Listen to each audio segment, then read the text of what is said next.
Fala pessoal, tudo bom? Sejam bem-vindos a mais um episódio aqui do nosso canal Licença Esportes, onde você encontra tudo voltado para a gestão de escola de esporte. Lembrando que o nosso canal é um oferecimento, um apoio do sistema Genesis Training, sistema completo de gestão para a escola de esporte, e da loja do Museu do Flamengo, onde você encontra produtos exclusivos que você só encontra na saída lá do museu. Você cai na loja do Museu do Flamengo e lá você encontra produtos exclusivos que só vendem lá na loja. Hoje, mais uma vez, me acompanhando aqui do meu lado, Luiz Fernando.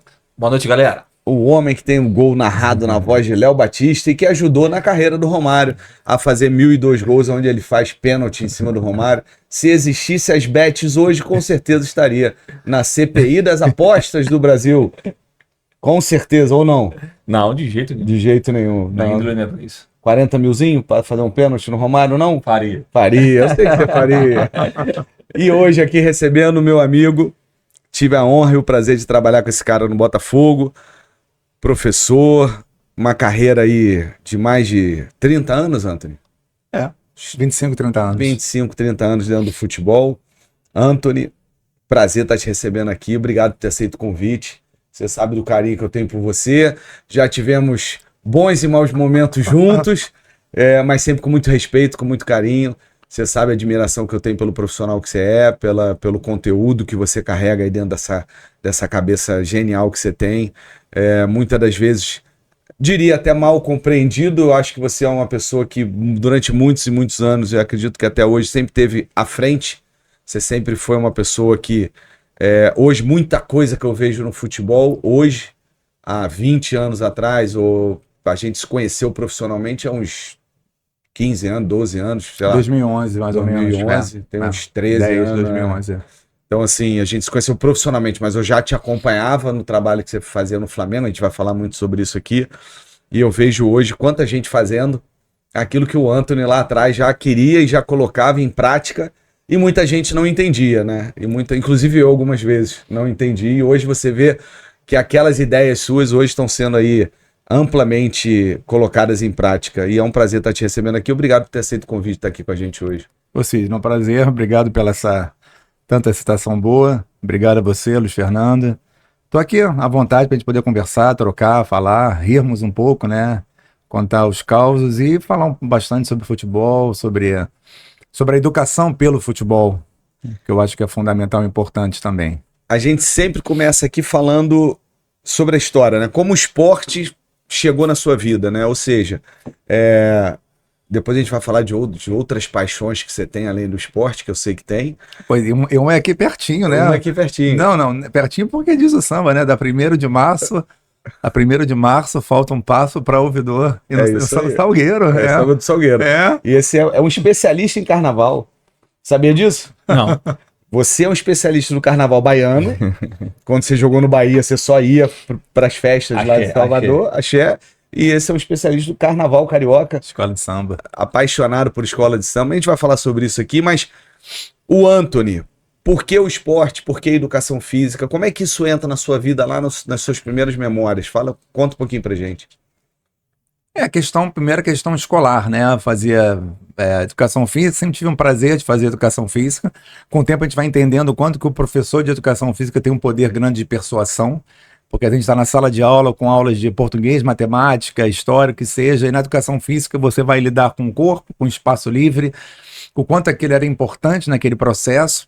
Eu tive um professor, que é o Oscar, que foi o cara que hoje é meu amigo, né? Foi meu professor no colégio, estudei no Sacarequé, um colégio em Copacabana, e era muito ele é vascaíno e fazia várias atividades, às vezes envolvendo competições e tal, e quando ele perdia, ele vestia a camisa contrária do outro clube.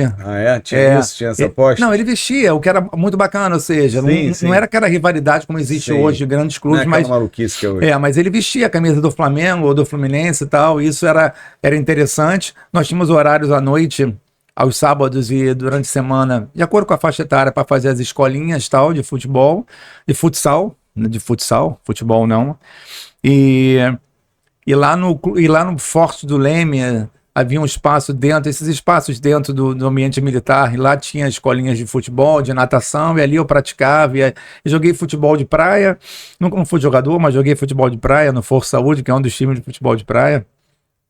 rivalizei com o ex-presidente Maurício Assunção, Sim, que era sim. América do Lido e tal, que Sim. gostava tanto quanto eu ali, vivenciava aquela coisa toda. E era um universo à parte, né? O futebol de areia de Copacabana Era um uma futebol, coisa- era maravilhoso, assim. Se você vê fotos antigas da década de 60, 70, os campos muito grandes, porque hoje os quiosques tomaram um espaço Sim, da areia. sim. Então os campos eram muito grandes, era 11 contra 11, e você jogava. Vou jogar contra o Guaíba, você ia jogar na Urca contra o Guaíba, vou jogar Cada contra um tinha o seu espaço ali seu na areia. espaço. Ou às vezes era na Urca, ou se fosse em Copacabana, em Ipanema, dividia por espaço, né? Tinham times mais do Leme, tinham times mais ali do centro de Copacabana, mais do Posto 6.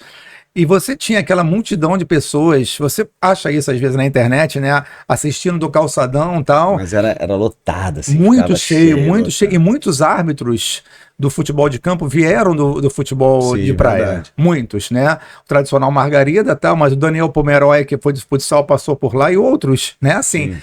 passavam. Porque ali é o seguinte, não tem pra onde correr. Dava problema, o cara tinha que correr para Nadar. arrumar. Assim. E era. E o Não era, desculpa, pouco- não era dos mais seguros, Sim, né? A arbitragem. e o pouco, acompanhei bastante, né? Mas assim, dessa história, ela é muito longa, né? Então, do pouco que eu acompanhei, o que era gostoso da gente que morava ali em Copacabana é que você ia pra praia, dava aquele horáriozinho do final de domingo ali, ou do final de sábado. Sábado. Né? Mas a liga jogava domingo, né? Tinha A liga um profissional, mais posto 5, posto 6 era domingo, e a federação. e a federação era sábado. E só que tem um detalhe, ainda tinha aspirante e amador. Então, era o aspirante que chegou a ter há muitos anos, não era sub-20, quer dizer, antes era até juniores, né? Hoje que é sub-20. Mas aspirante e profissional, né? Jogos do A Maracanã. molecada mais nova. Mais nova, e quem era o aspirante podia jogar no amador. O do amador é que não poderia jogar no Sim. aspirante, né? Assim, era bacana. E a questão do amadorismo, né? Porque você tinha um Tião Macalé como um treinador, Sim, sabe? sim. De um time. Então não tinha coisa profissional. Apesar. Tinha um folclore todo que envolvia Muito. aquilo ali. E o bacana é que quem morava ali, jogava ali, era uma coisa que integrava, né? Porque tinha o pessoal que morava no asfalto, vamos dizer assim, que morava nas casas, nos apartamentos, que juntava com o pessoal, porque ali Copacabana sempre foi cercado de morros, né? Então tinha o pessoal que morava nas comunidades. A Mangueira, o Chapéu Mangueira, né? Lá no Leme. No Leme. Pavãozinho ali. Ali isso. Havia mistura. Tinha o Cantagalo aqui Cantagalo. também. Então você juntava. A São Clemente jogava, o Dona Marta. Sim, o pessoal, né? E você misturava a turma, vamos dizer assim, né? Que como o Anthony, que estudava num colégio particular, com a rapaziada e era bacana isso. pra caramba. E era uma integração, e era uma coisa que tinha, né? Que não sei hoje em dia como tá. Acredito que não sei se continua a mesma coisa, mas aí você conseguia ter uma integração entre dois mundos, vamos dizer assim, diferentes, e que eu acho que aquilo enriquecia todos, né, ali naquele. Não, ainda há, só que eu acho que hoje perdeu um pouco da. Houve o surgimento do beach soccer, né? Que eram 5 e diminuiu o campo. Mesmo assim, os quiosques ainda não tinham tomado a grande parte da areia, então você permanecia com futebol de 11. E aí, só que agora com os quiosques, você andar na praia de Copacabana toda, você vê que os quiosques entraram muito na areia, né? Então você tem um campo, ele é mais reduzido, porque se você for mais para perto do mar, o campo desce. E então o pessoal também tá lá na praia, tá na praia e tal. Então você tinha que perdeu um pouco desse glamour mesmo que havia, né? De você saber que chegava na praia 10, 11 horas da manhã e ficava até 7, 8 horas da noite, porque ia assistir os jogos, né? Onde é que tem jogo hoje, aqui, ali e tal. E muita gente boa saiu do futebol de praia, né? Assim, teve oportunidades. Um deles trabalhou com ele, foi o Juninho, não foi no Barra? Sim, o Juninho. Sim. Mas o Júnior, primeiro deles, o Júnior veio de João Pessoa, né? Ele vem do Nordeste e tal, e morou em Copacabana, e dali ele vivenciava. Ele saiu do futebol de praia, o Júnior, do Juventus tal. E já até na época não, né? O para hoje seria um. Então os quiosques são os prédios de hoje, acabando com os campinhos. Isso, acabaram com os campinhos da areia. Os campos ainda existem, né? Os campos existem, mas hoje também existem muitas assessorias. Esse colégio que eu trabalhei em Copacabana, no Sacré-Cœur, eu estudei e trabalhei lá. Ele fez um ginásio no ano 2000. E aí as aulas de atividade física extracurriculares tiveram que ser feitas na praia. porque não havia espaço para isso, queria se manter essa tradição do colégio.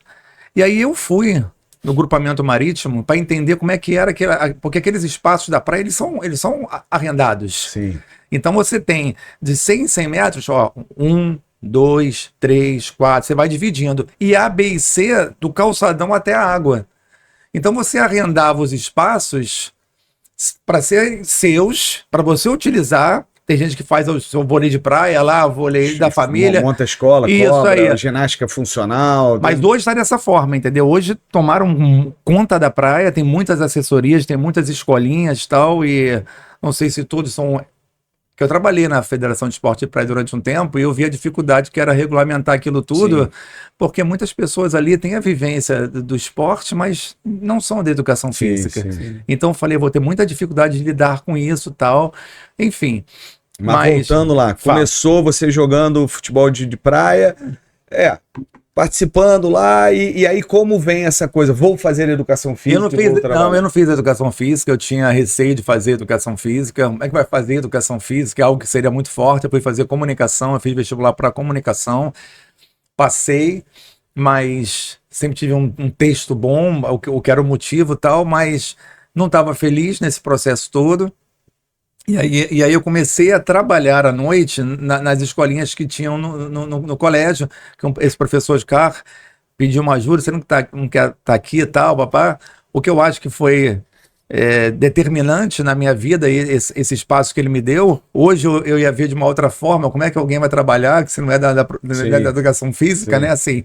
Mas aquilo me estimulou a fazer educação física, e aí eu fui fazer o vestibular de novo para educação física, passei, fui para a UERJ, e no primeiro dia de aula, teve uma palestra com o Luiz Fernando, eu esqueci o sobrenome dele, ele era o preparador físico da Seleção Brasileira de Vôlei Feminino, adulto, e ele disse na primeira palestra que ele não fazia educação física, que ele fazia direito, se não me engano, acho que era na Bennett, e ele não estava feliz, sentindo falta de atividades físicas regulares na vida, até eu falei, opa, eu encontrei aqui o meu porto seguro, né? Porque um cara que hoje é um cara renomado dentro do ambiente, né, competitivo, né, no voleibol, não fez o caminho direto, né? E hoje eu entendo, hoje a gente, homem, né, a gente entende perfeitamente que você tomar uma decisão com 16, 17, 18 anos de vida não é uma coisa fácil, né?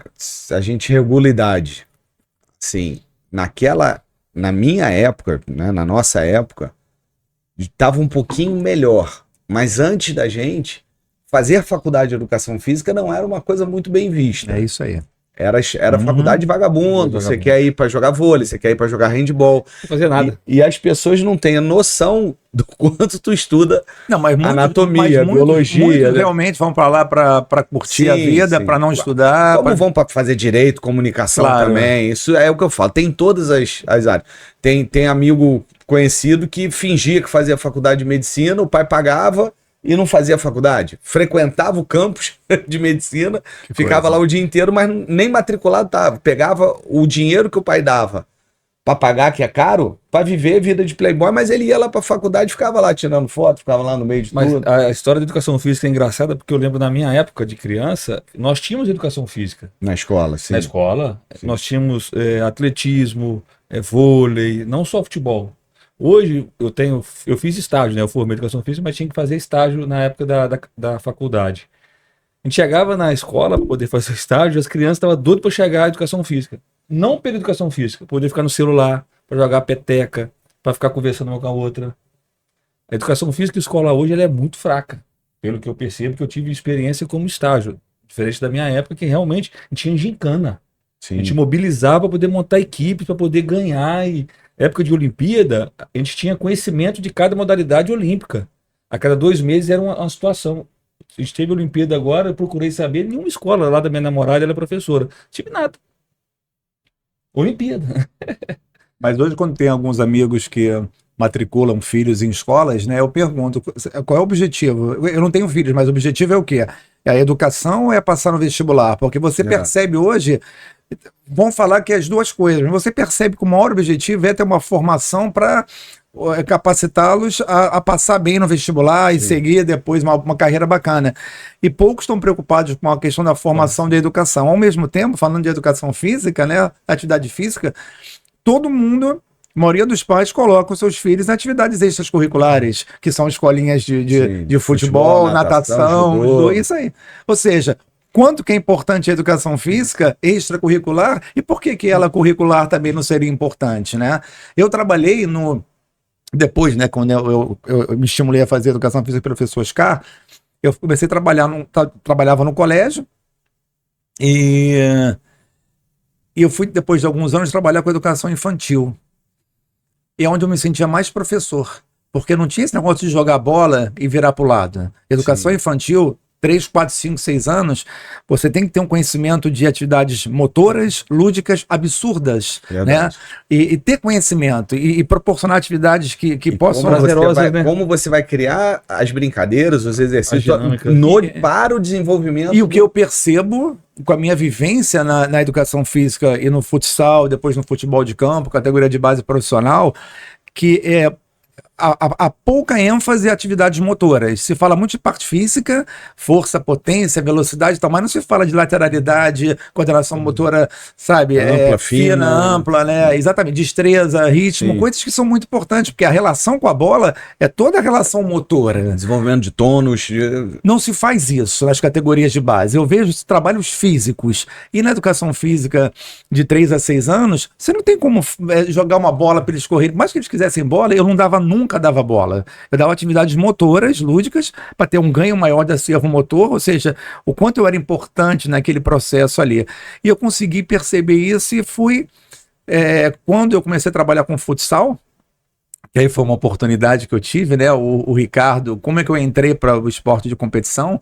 Eu tenho um amigo, o Ricardo, que ele estagiou no Flamengo em 92. E nós tínhamos uma disciplina na UERJ que era estágio curricular. Sim. Eu falei, pô, eu vou aproveitar, vou fazer um estágio curricular num clube. É uma oportunidade que eu tenho, né, tal. Mas você já tinha esse desejo de ser treinador? Não, desejo, assim, não. É o sonho que acho que toda criança, adolescente ou jovem tem. Acha que tem capacidade para jogar futebol, acha que tem conhecimento, acha que é sacaneado e que todo mundo acha que joga bola bem e que não teve a oportunidade. Eu sou um deles, era um craque, não tinha bola. Todo mundo tal. Era? É o único outro ruim que eu conheço era ele. Você sabe que falando de goleiro, a época de goleiro, me pediram 2 goleiros no Flamengo. Aí eu tava na base. Marcos Paquetá era o treinador do Sub-17 ou Sub-20, eu tava no Mirim, Sub-13. Era o Anderson Barros também. Eu quero um goleiro tal, tem. Eu falei, cara, tem. Aí eu indiquei 2 goleiros que também trabalhavam na praia, mas eram também de futsal. Um deles é o Marcelo Lomba. Que tinha vivência do futebol de praia também, né?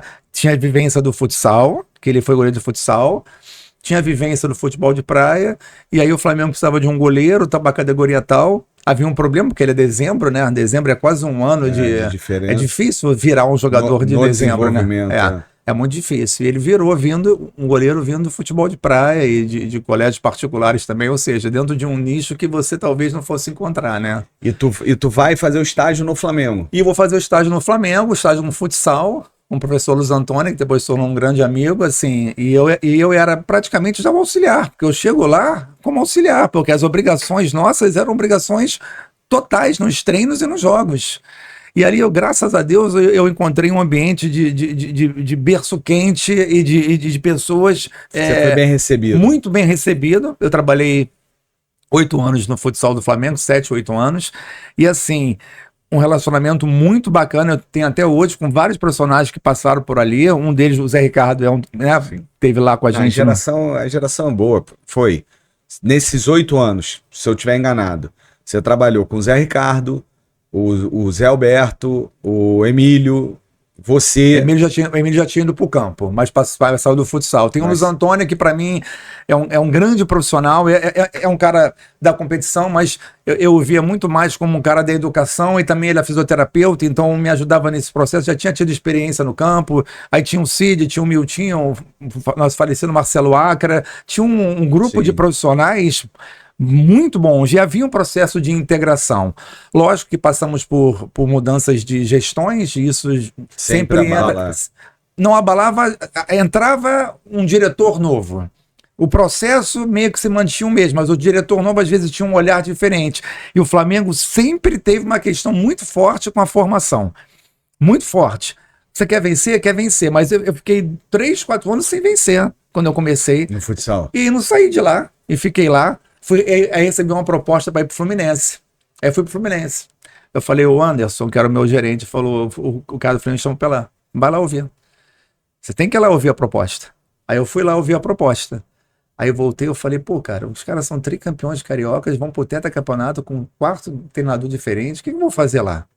Eu pensei exatamente isso. Eu tô aqui há 3 anos, eu não ganhei, e eu continuo aqui. Alguma e lá, coisa boa eu tô fazendo. Aí eu falei pra ele, eu vou ficar. Ele falou assim, mas eu não ia te liberar. Mesmo assim, não ia te liberar. Só falei pra que eu acho que é uma coisa que eu aprendi e que eu levo para as outras pessoas também com as quais eu trabalho. Você tem o direito de ouvir as propostas e de conhecer outros trabalhos, saber como é que funciona.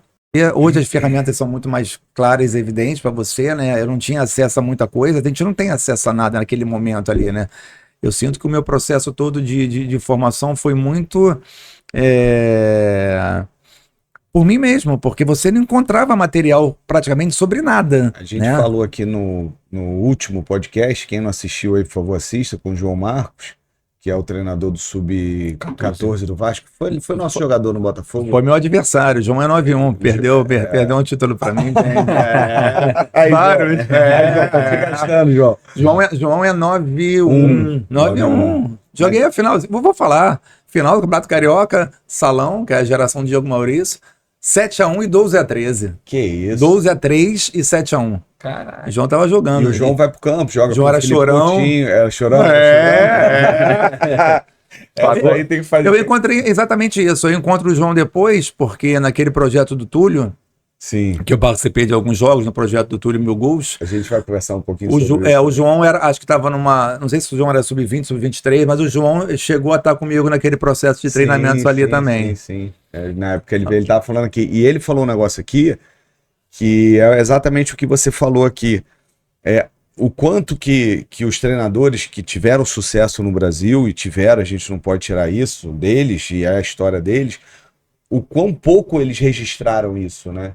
O quão pouco eles deixaram legados, e aí a gente hoje reclama que a gente vai pegar a literatura lá na Europa e trazer para cá, né? E é exatamente isso, ou seja, no seu processo de formação você sentiu falta disso. Eu sou autodidata, sim. Muito autodidata.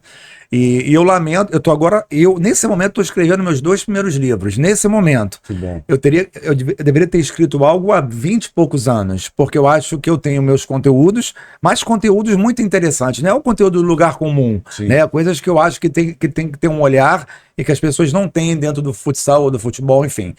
E realmente, quando você vai querer, vamos saber o que o Zagallo fez na Copa de 70, você não acha. O que o Tele fez em 82, você não acha. Como foi o processo de formação? É o processo. Como é que o Zagallo colocou 5 camisas 10 para jogar e deu certo? Como é que em 82 ele jogava um lateral esquerdo, era destro, ou seja, que era o Júnior? Como é que esse processo todo? Aí você não encontra isso. E aí quando você vê que o Guardiola fala que tirou como referência 82, não é fazer o copiar, colar. É você tirar como referência. Ninguém vai pegar hoje o futebol da laranja mecânica e trazer. Onde vai a bola, vai todo mundo. Mas naquele momento eles foram referências, tanto que foram vice-campeões, 7-4, 7-8. E se traz algum conceito para os dias de hoje? É subir uma linha, né? Uma linha de impedimento, fazer uma linha alta, é fazer uma dobra de marcação, uma tripla marcação numa necessidade. Fazer a pressão assim que perde a bola. Isso, coisas que talvez vieram naquelas referências. Mas da Holanda a gente acha. Da laranja mecânica, mas do Brasil a gente não tem esses materiais, não tem. E não é livros que alguns profissionais fizeram de conquistas, livros, que alguns chamam de purpurina, né? Livros, eu digo coisas densas, como o próprio Abel fez do Palmeiras. Livros grossos, onde você tem conteúdo ali. E ali ele registra todo não precisa ser. A verdade está com a gente, está com você, a verdade, né? Mas é importante você tentar conhecer. E o Brasil não tem essas coisas de registro. E aí Portugal, Espanha, os europeus passam a produzir, né? Produzir não só artigos científicos, né, produção de artigos científicos, que geralmente é mais raso, não que não sejam, é porque o assunto aí não pode passar de determinados, né, quantidade de páginas, tal, não é um livro, mas eles produzem artigos científicos e tem uma produção enorme de livros. Você vai ver livros do Guardiola, tem os que ele escreveu, mas tem várias outras pessoas escrevendo sobre o Guardiola. E a gente não tem isso. A gente não tem isso. E aí você, nesse processo de formação lá no futsal, você começa a querer se formar como treinador, tem essa dificuldade de buscar esse conhecimento. E aí você, além do autodidata, como você falou, tem alguma referência ao longo desse período que você tem, que você trouxe para você? Então, mas na verdade o futsal, os professores, todos eles, a grande maioria deles trabalhavam em escolas particulares ou escolas públicas, além de ter escolinhas e tal. E eu, hoje olhando para trás, eu vejo o quanto que foi importante estar naquele processo ali, e quanto eu observava de cada um. E nós tínhamos uma coisa muito interessante, treinador de fraldinha, pré-mirim e mirim, que são os 3 jogos seguidos que acontecem numa rodada. O treinador do fraldinha fazia banco do pré-mirim e do mirim, o treinador do mirim fazia banco do pré-mirim e do fraldinha. Tava ali, você liderava a sua categoria, mas o treinador da outra categoria fazia banco para você. Então era um processo. Eu lembro do Luiz Antônio falar para mim assim: senta, cara, assiste o jogo sentado. Eu falei: não, cara, eu vou assistir o jogo em pé, porque a característica dele era assistir o jogo mais sentado. E com o tempo eu fui pegando um pouco dele também, observar um pouco mais o jogo e tal. E fui aprendendo, observando, vivenciando. Ele me dizia uma coisa que eu acho que é fundamental, dizia assim: tá anotando meu treino? Anota o meu treino, cara. Escreve meu treino aí. Daqui a 10 anos você vai abrir o seu caderninho e vai estar lá aquele treino que eu fiz, tal, tal, tal. E realmente, hoje está tudo muito registrado, né? Nos processos de escolinhas, existe o registro das atividades que vão ser feitas, que vão ser realizadas e tal. E ali eu senti que era um processo de produção muito grande, interna, de trocas e tal. E quando eu vou para o campo, você faz a transição do futsal do Flamengo para o campo do Flamengo. Para o campo do Flamengo. Você vai pro mirim no campo. Para mirim, isso. Mas havia um treinador na categoria, assim, sem estar no mérito do nome do treinador, mas como eu já tinha vivenciado tantas coisas no futsal e aprendido tantas coisas, em um ano eu aprendi tudo que não era para ser feito. Foi ao contrário, sabe? Acho que eu já tinha a experiência. É mais ou menos minha vivência com o Luiz. Eu tô aprendendo tudo que não deve ser feito com o Luiz. Eu te entendo. Tem gente que usa isso no inglês, né? O to-do list, not to-do list. Eu aprendi tudo que não era para ser feito em um ano de campo, que eu era o auxiliar da categoria mirim e era o treinador do pré-mirim. Já no ano seguinte eu já assumi como treinador do mirim, mas essa transição, eu não tinha vivência do campo, eu tinha vivência do futsal, por isso eu fiquei um ano em transição, sendo auxiliar, mas eu já ganhei, eu vinha de 3 títulos no salão e eu ganhei o primeiro título no campo também, e o mirim teve resultados muito ruins, o pré-mirim não, mas eu via coisas que para mim me saltavam aos olhos, falei, cara, isso não é para ser feito, isso não pode ser feito, isso não é correto, não é assim que as coisas funcionam, e aí a gente vai entendendo como a importância de ser professor de educação física, porque a didática, a pedagogia, ela existe. Ainda mais para essas idades, né? Acho que para todas. Para todas as idades, mas nesse momento sim, eu acho muito fundamental. Fundamental, claro, e você tem uma formação para isso. Não se dá muito valor na hora da educação física, mas quanto à didática, a pedagogia, a noção de tudo, né? De comando, como é que as coisas devem funcionar, e muitas outras coisas que você aprende também no dia a dia, né? Que você tem que ter um olhar, um filtro e perceber que algumas coisas encaixam, não encaixam, e que você tem que ter idoneidade, caráter, né? Valores que muitas vezes as pessoas não têm e tal. E ali foi um aprendizado para mim, eu aprendi muita coisa que não era para ser feito e tal, e eu olhava para cima falando sobre referências e tinha um profissional que era o Marcos Paquetá, que era o treinador do Sub-20 do Flamengo, que no ano de 2003 ele é bicampeão mundial. Nunca ninguém na história foi bicampeão mundial com 2 gerações. No mesmo ano teve Mundial Sub-17 e Mundial Sub-20. Ele assumiu as 2 seleções e foi bicampeão mundial. E para mim era a grande referência que eu tinha. E eu me lembro uma vez que eu estava conversando na sala, eu ali, treinador de mirim, já falei alguma coisa, ele falou assim, esse menino aí vai longe, tal, tal. Porque eu tinha ideias que pareciam com as ideias dele, né? Eu falei, pô, ele faz isso nos juniores, não era sub-20, ele faz isso nos juniores, pô, que bacana. Ele saía com 3 zagueiros, o zagueiro andava com a bola, coisas que talvez não pudessem ser feitas assim, sabe? Eu falei, caramba, eu acredito nisso, né? E ele também acredita, tal. E ele foi a grande referência que eu tive ali, olhando para cima, o treinador do sub-20, de um cara que era vencedor e que tinha algumas coisas muito parecidas com aquilo que eu pensava já. É interessante, Sidney, que ele foi falando, eu fui tentando buscar na minha memória e não consegui. Ele foi degrau por degrau, categoria por categoria. Você não chegou a pular nenhuma categoria. Exemplo, infantil já foi para os juniores. Não, Você não. foi uma, bacana. E ele tem... Que é difícil, né? Pelo que eu tô tentando buscar aqui, não consigo. E o Antony vai pro Mirim, ele tem essa experiência no Mirim, você fica quantos anos no Flamengo, você vai subindo e você sai do Flamengo e vai pro Fluminense. Isso. Mas como é que... Eu subo todos os degraus, mas eu ia assumir o sub-20 juniores, mas não assumi, estava no juvenil, aí a gente é campeão carioca, campeão torneio internacional, campeão brasileiro, a gente ganha tudo. E aí no juvenil. No juvenil, aí eu recebo uma proposta para ir pro Fluminense, que era o sub-20. A segunda proposta, então. A do Fluminense de novo, já era o sub-20, mas o meu processo, eu não vou dizer que foi rápido, mas eu acho que eu ia formando, acredito que eu ia formando pelo meu trabalho, pelo aquilo que eu acredito, e eu também vencia. Outros profissionais não venciam. Sim. Então, para quem acha que vencer é importante, eu vencia. E eu acreditava que eu formava também por tudo aquilo que eu acredito e sempre acreditei. Pela maneira como né? você desenvolveu. Exatamente, Apesar que hoje eu olho e falo, caramba, algumas coisas... Não que eu faria diferente, mas que as coisas caminham de uma outra forma, num outro olhar. E aí, quando o Fluminense me convida, foi o momento que o Gama tinha assumido o profissional, mas o Gama tinha tido um desgaste, acho que foi aquela história do Romário. Da janela, aí voltaram o Gama para o sub-20, que o Gama não comportava mais o sub-20, ele já tinha virado um treinador profissional. Eles me queriam no sub-20 do Fluminense. E naquele momento não havia essas movimentações. Era muito raro. Ninguém fazia essas trocas. Ninguém tirava um treinador de um lugar. Ninguém. E aí eu falei, caramba, eu tinha ganho, as 3 finais foram em cima do Fluminense, no juvenil, as 3. E eu já tinha também no Mirim ganhei, no infantil, enfim.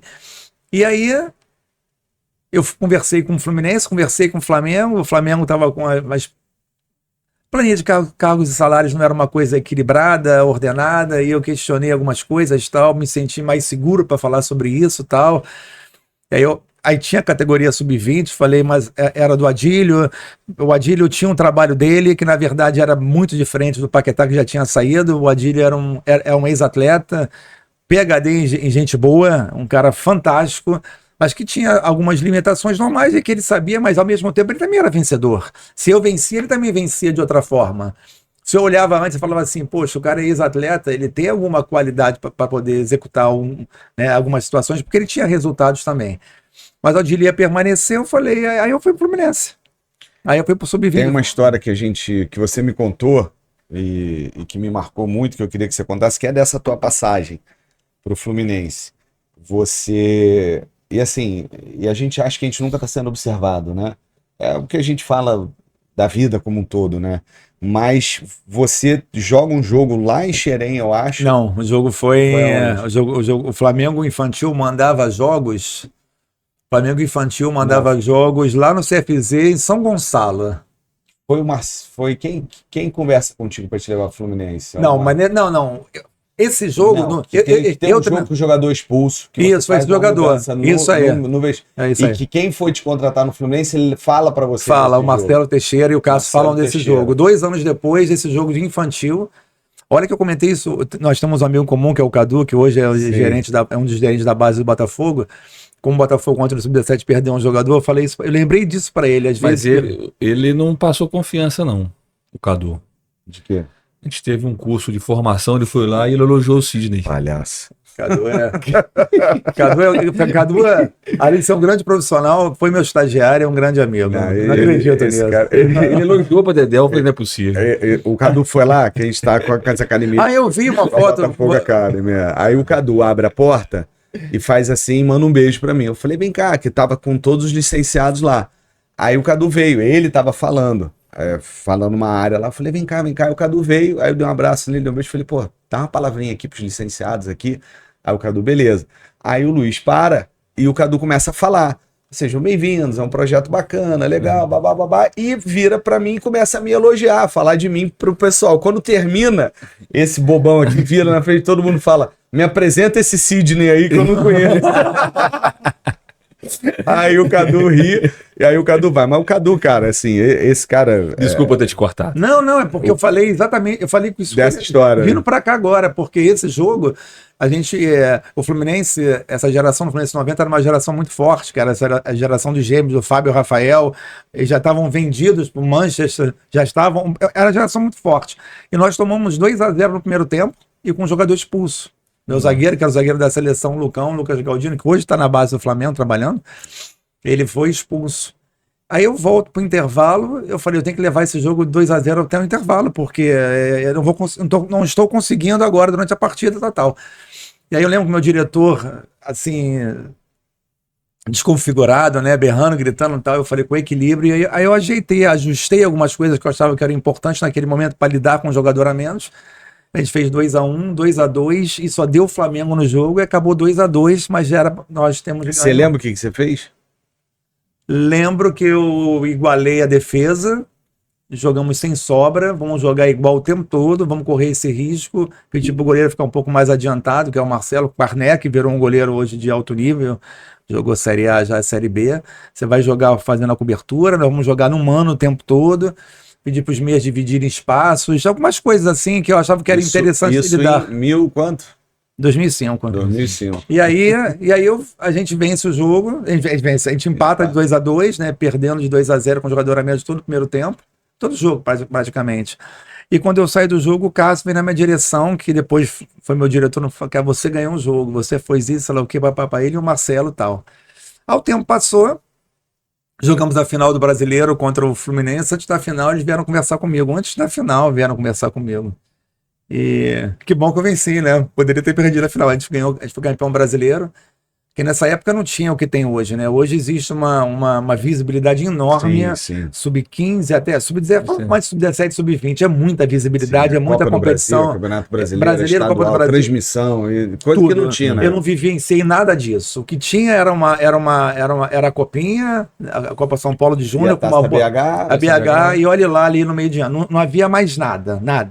O que você vencia, o que você fazia. Aí depois começou a ter aquele no Rio Grande do Sul em dezembro. O RS, isso, nós pegamos também, um pouquinho no Botafogo 2011, 12 e tal. E depois o mundo mudou, é o que eu falo, o mundo mudou, depois dessa época, o mundo mudou. Não, e parece que o futebol foi recriado, sim, né? sim. Pela quantidade de informações, de competições, de visibilidade, de trocas e tal.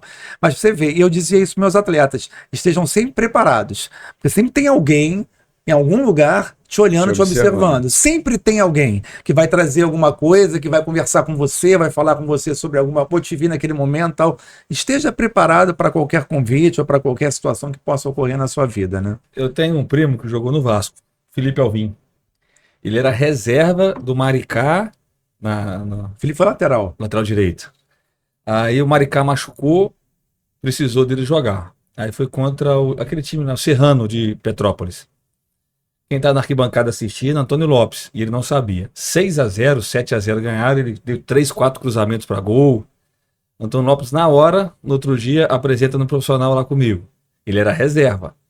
Ele apresentou, aí ficou, só no profissional. Quando vê, machucou César Prates, machucou outro lateral, o Felipe não entrou. Aí foi contra o Grêmio no Sul, ele foi, contra o Atlético em Minas, União São João, aquele que o Edmundo fez os 6 gols, ele na reserva, 1-1, Grêmio, Vasco e Inter, ele na reserva, Antônio Lopes, entra Felipe. Ele entrou, 2-1, gol de quem? Felipe.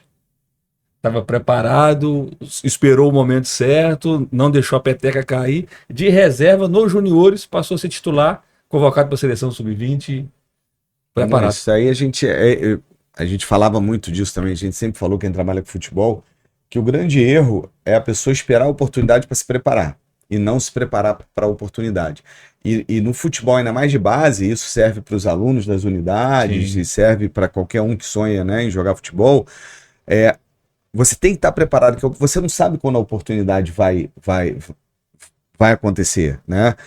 E é muito difícil entender isso. Aí você tem um universo ali de 50 atletas numa categoria, 40 atletas, 11 jogam, hoje mais 11 ficam no banco, você tem mais uns 10 ali sobrando, e às vezes a oportunidade aparece e você, aquele corpo mole que você está fazendo nos treinamentos, a não dedicação, você não está preparado. E mais. E dependendo, você tem que tomar muito cuidado com as comissões técnicas que também não preparam esse atleta para quando precisar usar ele. Ou seja, fica com aquela coisa de trabalhar o time titular, meia dúzia de reservas, e às vezes você tem uma viagem, você tem lesões, você tem uma sequência de cartões, e aí quando você vai precisar, cadê? Cadê aquele trabalho extra, aquela coisa, né?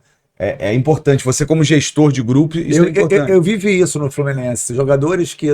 O Fluminense Sub-20, né, os juniores, alguns jogadores chegaram mais do que os titulares. Eu tô falando de Sub-20, né? O Dedé zagueiro não era titular comigo. O Jael não era titular comigo.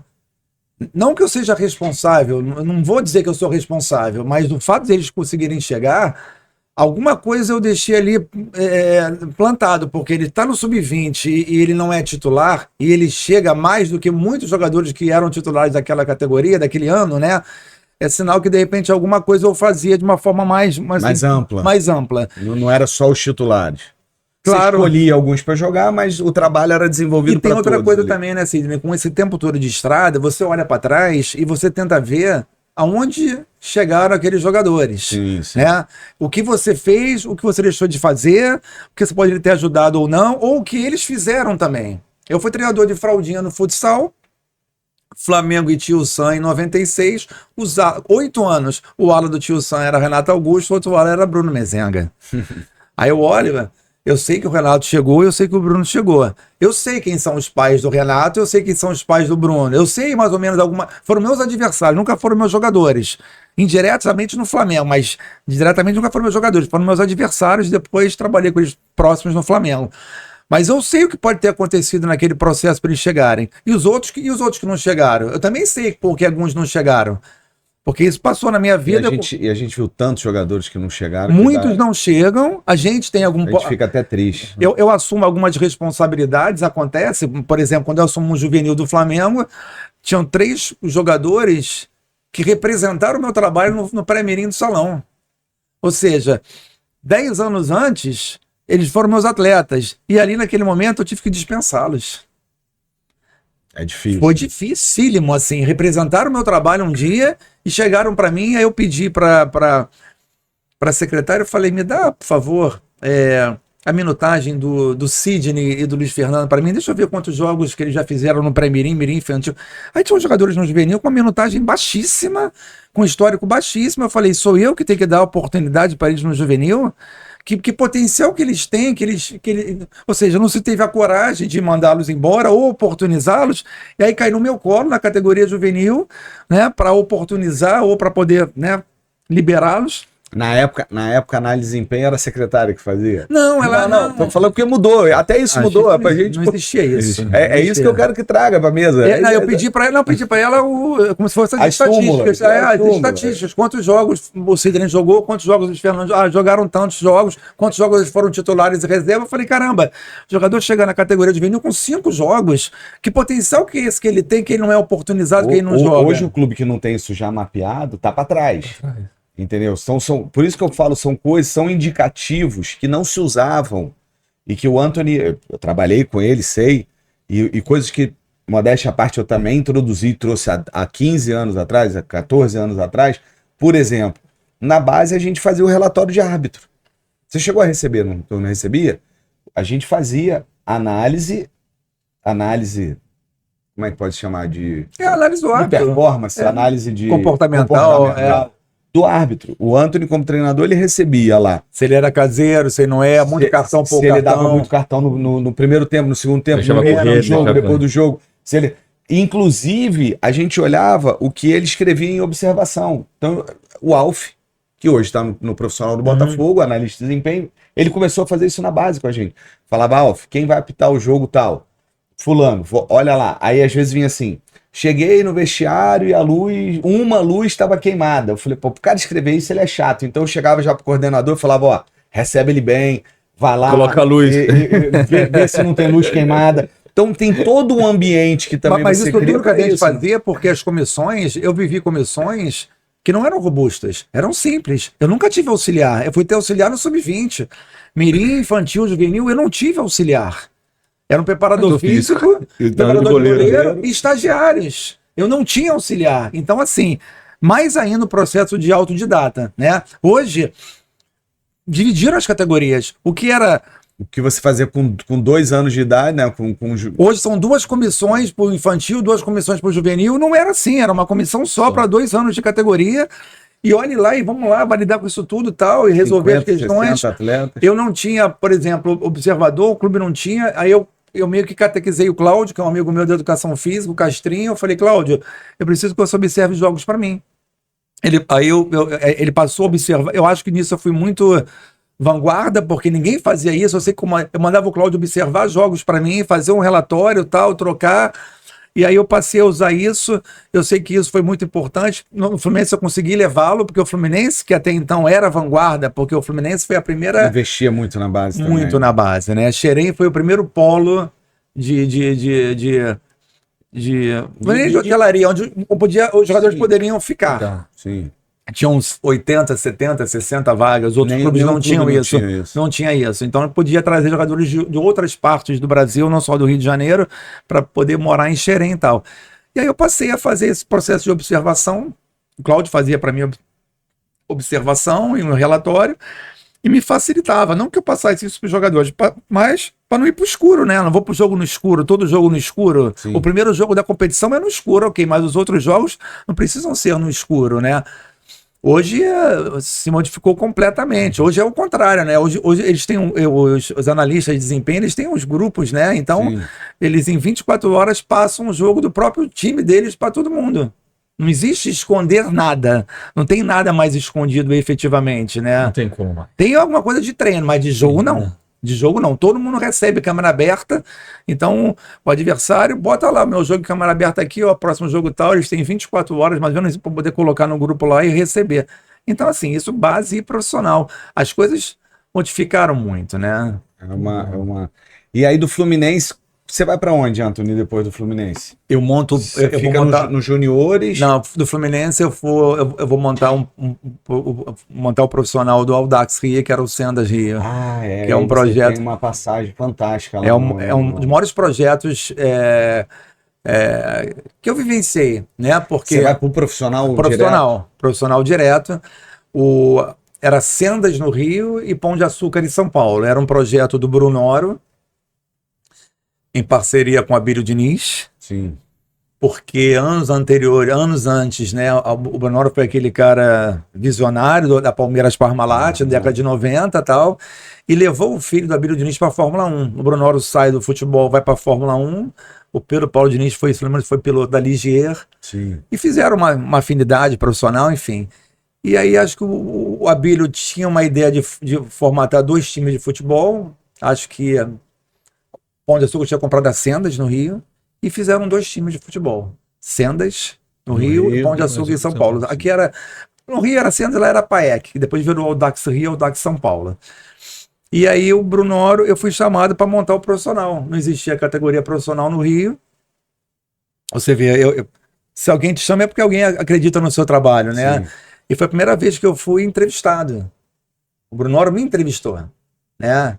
Me entrevistou, um processo diferente. Me entrevistou para a categoria, aí eu comecei com o sub-20 e depois o profissional, para poder fazer essa passagem dos jogadores, que era uma geração muito boa, a geração 88 da Sendas. Que coincidentemente foi a geração que eu elimino na Copa São Paulo de Júnior pelo Fluminense. Eu estava no Fluminense e nas quartas de finais nós enfrentamos o Juventus de São Paulo, só que o Juventus jogava com jogadores do Sendas Pão de Açúcar. Entendi. Que era uma geração muito forte jogando os campeonatos cariocas e tal. Juntaram 2 na camisa do Juventus e nós eliminamos e tal. Aí marcou mais ainda, né, pro Brunoro e tal. E aí nós montamos a categoria profissional.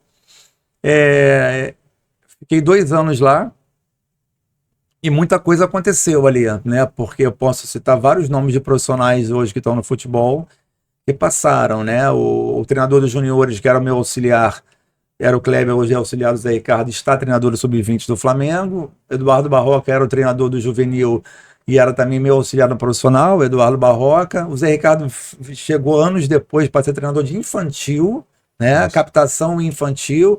O Maurício Barbieri era treinador do infantil do São Paulo. Pão de Açúcar, São Paulo. Tinha um Bruno Pivetti, que é fisiologista, hoje virou treinador.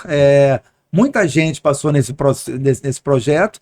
E uma coisa que me Cadu, que tá hoje. Cadu, Aí Cadu tem, não, você tá falando dos treinadores, aí tem preparador físico, tem... o Emílio, que hoje é auxiliar Tem técnico coordenador, tem supervisor, treinador de goleiro. Muita gente. Emília do Jair? O Emílio é irmão. Emílio era meu preparador físico no profissional, com o Kleber, com o Barroco, ou seja, olha a comissão que nós tínhamos efetivamente de profissionais, olhando hoje para frente, Sim, né? sim. Assim, o Emílio hoje é auxiliar do Jair.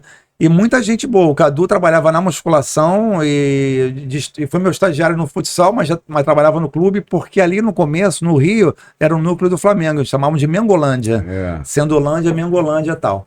Enfim, eu acho que eu ajudei não só muitos atletas, a formar muitos profissionais também. Isso para mim, eu me sinto muito feliz com esse processo todo, sabe? Que aconteceu, das trocas, daquilo que eu acreditava. Não precisa acreditar naquilo que para mim é importante, mas precisa ouvir, né? E ter uma boa relação, enfim.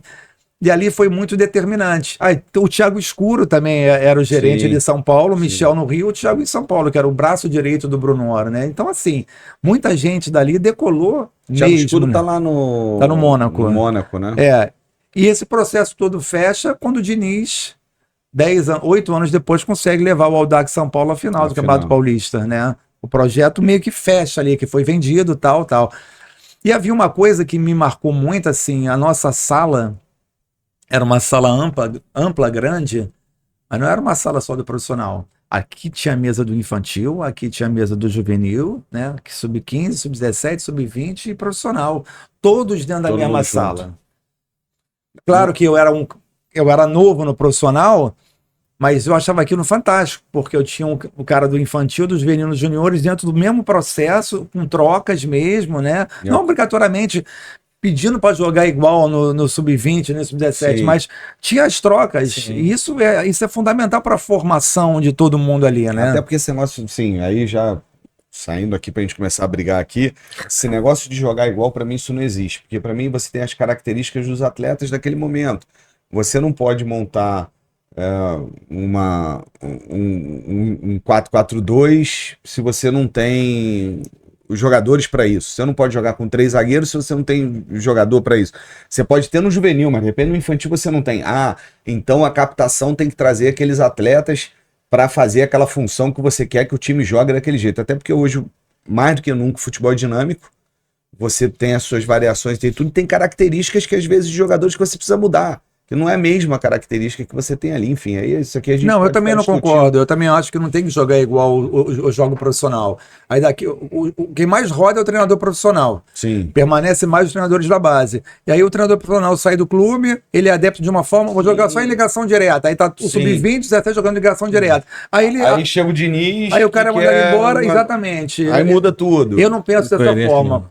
Mas alguns profissionais pensam dessa forma, em gerar uma unidade. Eu acho que tem que gerar um conteúdo. Você, quando foi, e aí falando até nisso, você chega no Botafogo pro juvenil, quando eu te chamo, não é isso? Tem toda uma história antes, eu disse não 2 vezes. Eu te chamo, você fala não, aí a terceira... Porque, desculpa, eu já tinha sido treinador, eu fui disputar o Mineiro pro Democrata, então eu já era um treinador profissional. Sim. Então eu disse não. A gente vai voltar a falar disso, essa questão de gestão de carreira, que eu acho que é importante, mas falando desse negócio de esquema, de jogar igual, não sei o quê, se eu não me engano, você vem pro lugar do Marcos Alexandre, não é isso? Isso. Juvenil? Marquinho, um beijo, uma pessoa que eu tenho o maior carinho em tudo, e eu fiquei o ano inteiro falando que no final do ano eu ia mandar ele embora. Por quê? Aí vem a questão do que eu acredito como formação, né? A gente tinha uma filosofia lá no Botafogo, que era o seguinte: o Antônio, os treinadores tinham liberdade, montavam o esquema que quisesse, e não tinha essa coisa, tem que jogar assim, tem que jogar assado, só que a gente cobrava que os atletas soubessem jogar em todos os esquemas. Se eu precisar jogar com 3 zagueiros, tem que saber jogar, 4-4-2, 4-3-3, tô sendo raso aqui nessas questões de número, e que tivessem certas características, né? Características de personalidade, de tomada de decisão, enfim, na época não se usava nem essas nomenclaturas que usam hoje, mas a gente brigava. E uma das coisas que a gente falava muito, e me desculpa, hoje futebol brasileiro, de repente há 10 anos atrás eu estava certo, mas hoje futebol brasileiro tem carência de quê? De lateral. Futebol brasileiro inteiro tem carência de lateral. é mais gritante os laterais que a gente não tem mais. Depois que tu teve Leandro, Cafu, Jorginho, Leonardo, Júnior, Roberto Tem um Carlos. que eu gosto muito, chama-se Arana, Guilherme Arana. Esse é bom demais. Você gosta dele? Muito. Que bom. Então, assim, não gosta? Não, gosto, adoro, do Atlético Mineiro. Tá maluco? Adoro. Paixão. Paixão. Então, assim, você tem hoje uma carência na lateral em comparação, enfim.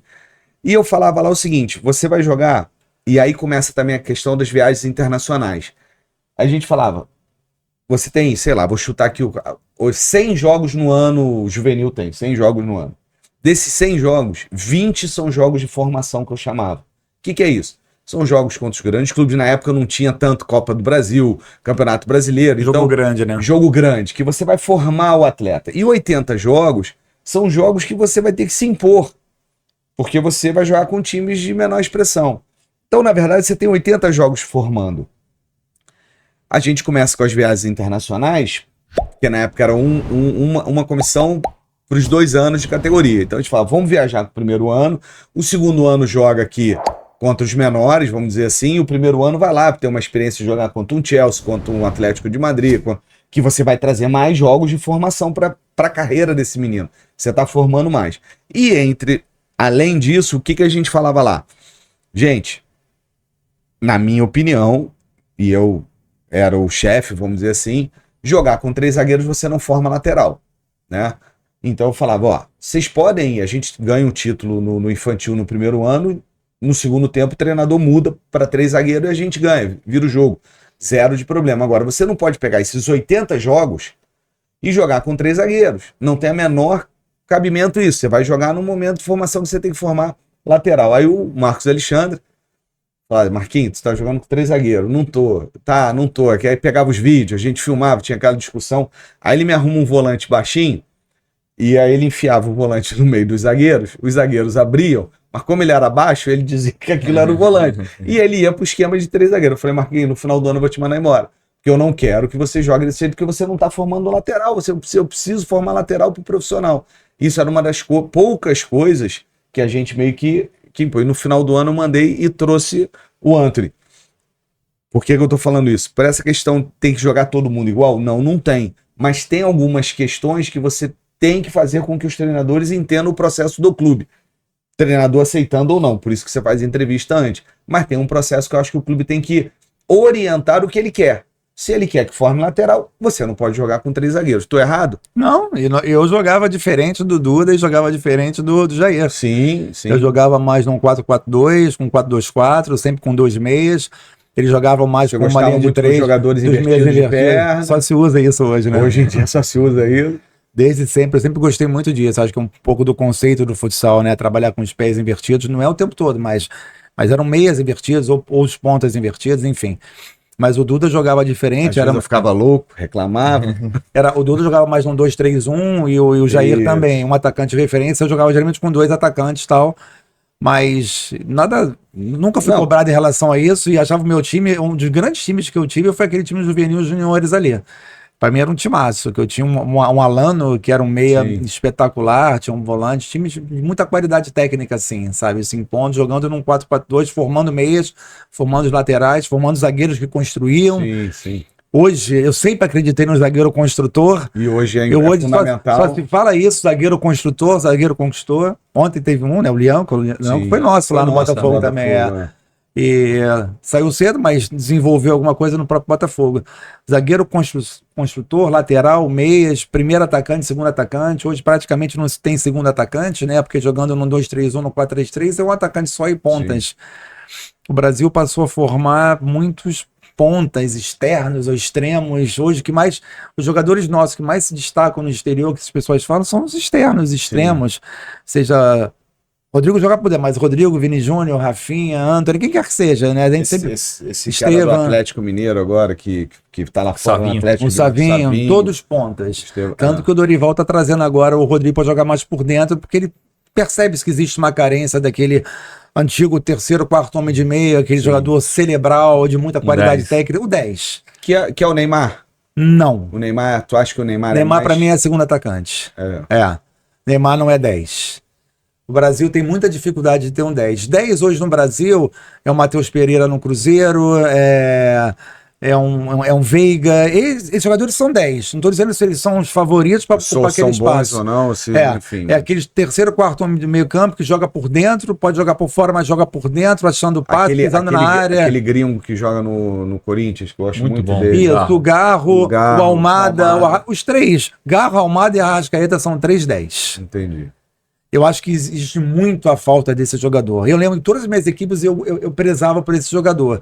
Eu acho que o fato de nós formarmos hoje esse 2-3-1, esse 4-3-3, mas a 4-3-3 não deveria fazer isso, né? Porque muitas vezes jogava no 4-3-3 no início da década de 80 e formou jogadores, né? Mas hoje os três que você joga ali são mais...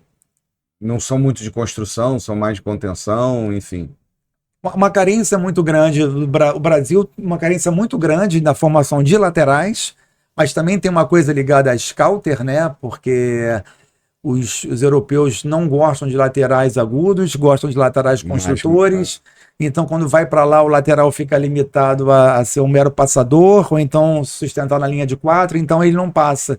Então, eu citei o Arana porque eu gosto do jogo do Arana, por fora, por dentro. Eu acho que ele é um jogador de muita liberdade. Tanto que houve jogos ontem, ele jogou. Quando ele tem pra mim, o ponto forte dele é quando ele vai por dentro. Então. Por fora eu já passe ontem com o pé direito. Mas no jogo contra o Vasco, ele jogou como um falso ponta. Ontem ele jogou como um ala, porque ontem não jogou o Rubens. Então, assim, é difícil um cara flexibilizar e fazer funções diferentes. Porque quando é uma linha de 4, o Arana joga de lateral. Quando é com 3 zagueiros, ele joga de quase ala. E teve jogos que ele jogou de ponta, assim. Mas eu gosto do jogo dele. Acho que nos poucos laterais que o Brasil está formando, assim. Mas está aqui, né? Talvez se fosse lá para fora, já muda a característica. Já ia fazer ele ser mais construtor. É o que está acontecendo. Voltando. Sendas, você sai do Sendas e vai para onde? Vencer um Botafogo da Paraíba. Fui trabalhar profissional, vencer o Nordeste. Mas o Botafogo foi aquele projeto 2009. Não. Foi o primeiro projeto separado. Mas foi muito jogador do Botafogo para lá. Foi o primeiro projeto da primeira gestão do Maurício Assunção. Tinha um Botafogo em Brasília, tinha um Botafogo do Ribeirão Preto. Da Paraíba.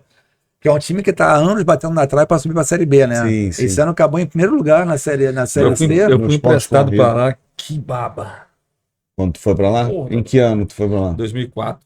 Jogou a Copa do Brasil, perdemos para o Corinthians, 2-0. Naquela época, 2 gols tiravam. No Almeidão. Onde morava ali do lado. Onde é o CT. Maravilha do contorno. Você tá doido. Horrível. O Bahia pagava metade, o Botafogo a metade. Você vê isso? Eu fui embora. A metade de lá no recebeu. Mas eu acho que esse clube, o Botafogo, que a gente fez essa parceria em 2009, Botafogo da Paraíba, ele tem muito potencial. Porque hoje você vê times de Alagoas, Sergipe, Pernambuco, Rio Grande do Norte, jogando Série Ceará. Jogando Série B e C. Né? E alguns até pisando na A. Como acontece às vezes com o CSA ou com outros tal. E o Ceará, Fortaleza agora. O Fortaleza ficou anos batendo na trave na Série C. Sim. Quando ele rompeu a C, ele foi para B e A direto. E o Botafogo esse ano acabou em primeiro, disparado, e não conseguiu ficar entre os 4. Não consegue. Eu acho que é um grande potencial que tem ali. Mas aí fui para lá, jogamos um campeonato, fomos vice-campeões paraibanos. Uma experiência, né? Comecei a vivenciar o Nordeste, que eu fui para o Nordeste 3 vezes. Depois fui para o Alecrim, disputar um campeonato potiguar, e depois para o Globo também, vivenciei ali. Foi muito importante para mim, porque hoje eu vejo muitos os cursos que a gente faz, as licenças que a gente faz, que hoje criou-se uma obrigatoriedade de alguns tipos de chancelas, só que tudo do bom e do melhor.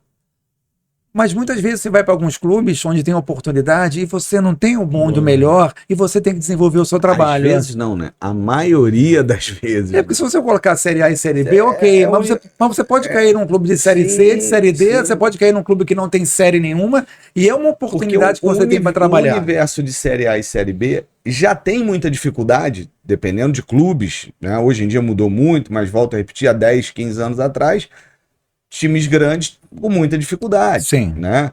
Você está vendo aí clubes que estão na Série A com o negócio de salário atrasado, problema no centro de treinamento, enfim. Quando você vai para esses que não estão na Série A e B do Nacional, é muito pior. Tem clubes organizados, mas é muito pior, né? Mas é uma oportunidade. Sim, você vai dizer sim. que você não quer pegar o Atlético, você quer pegar o Atlético. Eu não sei nem quais são as condições, estou dando um exemplo de uma situação, né? É uma oportunidade jogar uma Série C, jogar uma Série D, você projetar o seu trabalho. Mas o que você quis dizer, que eu acredito que é isso, é que você não é preparado Você não é para aquela realidade. Pra não encontrar desenvolver nada. o trabalho naquela Para realidade. não encontrar nada. Você não tem jogador de qualidade, você não tem condições Campo de de treinamento, qualidade, você não tem nada, estrutura. você não tem alimentação, você não tem médico frequente, fisioterapia, nada. E você está lidando ali com uma realidade do seu nome. Falando de profissional que eu vivenciei. Não havia nada. E eu botei um time na final do Paraibano, outro time pô, era centenário do América de Natal, do ABC e do Alecrim. O Alecrim foi para a final contra o América de Natal na Arena das Dunas. Eu não tinha nada, porque o Alecrim não tinha dinheiro, não tinha absolutamente nada. E aí eu consegui levar alguns jogadores do Rio que eu conhecia, vamos para lá, é uma oportunidade, porque é uma janela, porque se você se destaca no Alecrim da vida ou no Globo, você consegue pular de repente pro ABC, pro América e por aí vai, entendeu? Assim, ou alguém te vê ali no Ceará, no Fortaleza, que esse é o processo ali. E para mim também era uma oportunidade estar ali, mas não tinha absolutamente nada, e não tem. Como às vezes querem oportunizar essas pessoas de fazer esses cursos e as pessoas querem ter acesso. E eu digo isso às vezes, trabalhem às vezes com nada, porque não tem nada. Ah, eu tenho uma máquina aqui, termografia, que termografia? Não vai ter nada disso, mas não vai ter. Mas essa é a realidade, entendeu? A grande parte não tem condição de trabalho. Mas é que as pessoas não sabem, né, a realidade mesmo como é do dia a dia, né? 5% não sabe. É muito difícil você passar o que o Antony viveu nesses clubes, eu imagino. Eu lembro nós vencemos o Botafogo Marechal Hermes, muito difícil. Péssimas condições, muito ruim. Quando a gente vai pro Caio Martins, dá um upzinho, uma melhora, mas mesmo assim... Claro que você sabia do que estava acontecendo, claro que eu sabia o que estava acontecendo, mas as condições do campo não eram boas, e a questão financeira não era boa, então você... muito grande. Às vezes tinha que se virar nos 30. Às vezes você não tem colete, às vezes você não tem bola, às vezes você não tem material didático. Eu tenho um colega meu que jogou recentemente no Botafogo, tem 5, 6 anos isso, que ele pagou ressonância do bolso dele, que não tinha dinheiro. Isso é coisa de 6, 7 anos. Então assim, e mesmo nessas condições... e é isso que eu acho que é o diferencial de quem passou por aquele período lá no Botafogo, que o Antony está citando. Cara, a gente não parava para reclamar. A gente sabia das condições e falava, Antony, o que pode melhorar? O que você pode fazer? Pega o Alf, vai lá filmar o adversário. Pode dizer, a filmagem tem que ser mais aberta, mais fechada. Você pode qualificar mais o seu trabalho, né? O Alf era um estagiário. O Alf chegou lá no Botafogo, ele ganhava uma bolsa de estágio de R$150. Era um menino que a gente entregou uma câmera para ele e falou, meu irmão, se vira. Aí começou a filmar os jogos para os treinadores. Aí, bacana, legal, os treinadores começaram a ter uma análise pós-jogo que eles poderiam analisar, mostrar para o jogador. Aí os gols que saíam nesse jogo, a gente começou a mandar para Botafogo TV. Nós fomos o primeiro clube do Rio de Janeiro. Fora a entrevista que a gente tinha, né? Aí veio depois isso. Primeiro foi botar os gols. Aí na segunda, terça-feira, apareciam os gols do Infantil, Juvenil, Mirim, Juniores, na Botafogo TV. Aí depois vamos fazer um backdrop, entrevista o treinador e entrevista os meninos. Para quê? Para treinar eles, começarem a ensinar eles a dar entrevista. Aí eles começaram a ir para Botafogo TV, passavam os gols, eles dando entrevista. O que achou do jogo, o que não achou, não sei. Sem condições, mas a gente criava o que a gente podia criar para dar e inovava. É isso que eu tô falando. Aí depois foi, Alf, arruma mais um. Eu não sei se foi o que trabalha com o Emílio, com o Jair até hoje. Que eu apelidei de... Qual o nome? É o Antônio. É o Antônio. Eu só lembro do apelido. Eu não... Pode falar o apelido. Não, você fala. Toby. Você que deu o apelido. Ele parecia um refrigerante Toby. Assim. O Jair leva ele pra tudo quanto é lugar. Toby Guarani. Eu não sei se foi o Toby ou que veio alguém antes. O Toby. Que filmava. O Antônio. Que filmava o adversário. Aí a gente começou a ter o videozinho do adversário, um jogo antes, e o vídeo do nosso jogo. E ali a gente começou a desenvolver o departamento de análise de desempenho. Sim. Que não tinha, né?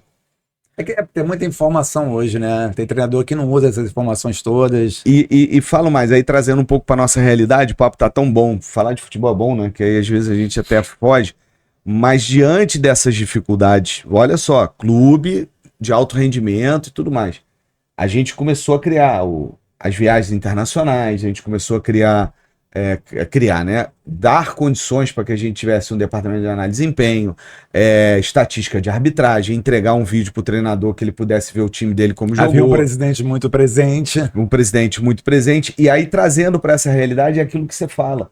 Por que uma escola de esporte, ela não pode, o dono, tentar desenvolver um convênio com uma universidade, e aí, de repente, essa universidade tem uma área de comunicação, pegar essa área de comunicação e falar, você não quer filmar nossos jogos, entrevistar nossos atletas, chegar numa faculdade e trazer um psicólogo do esporte, um fisioterapeuta?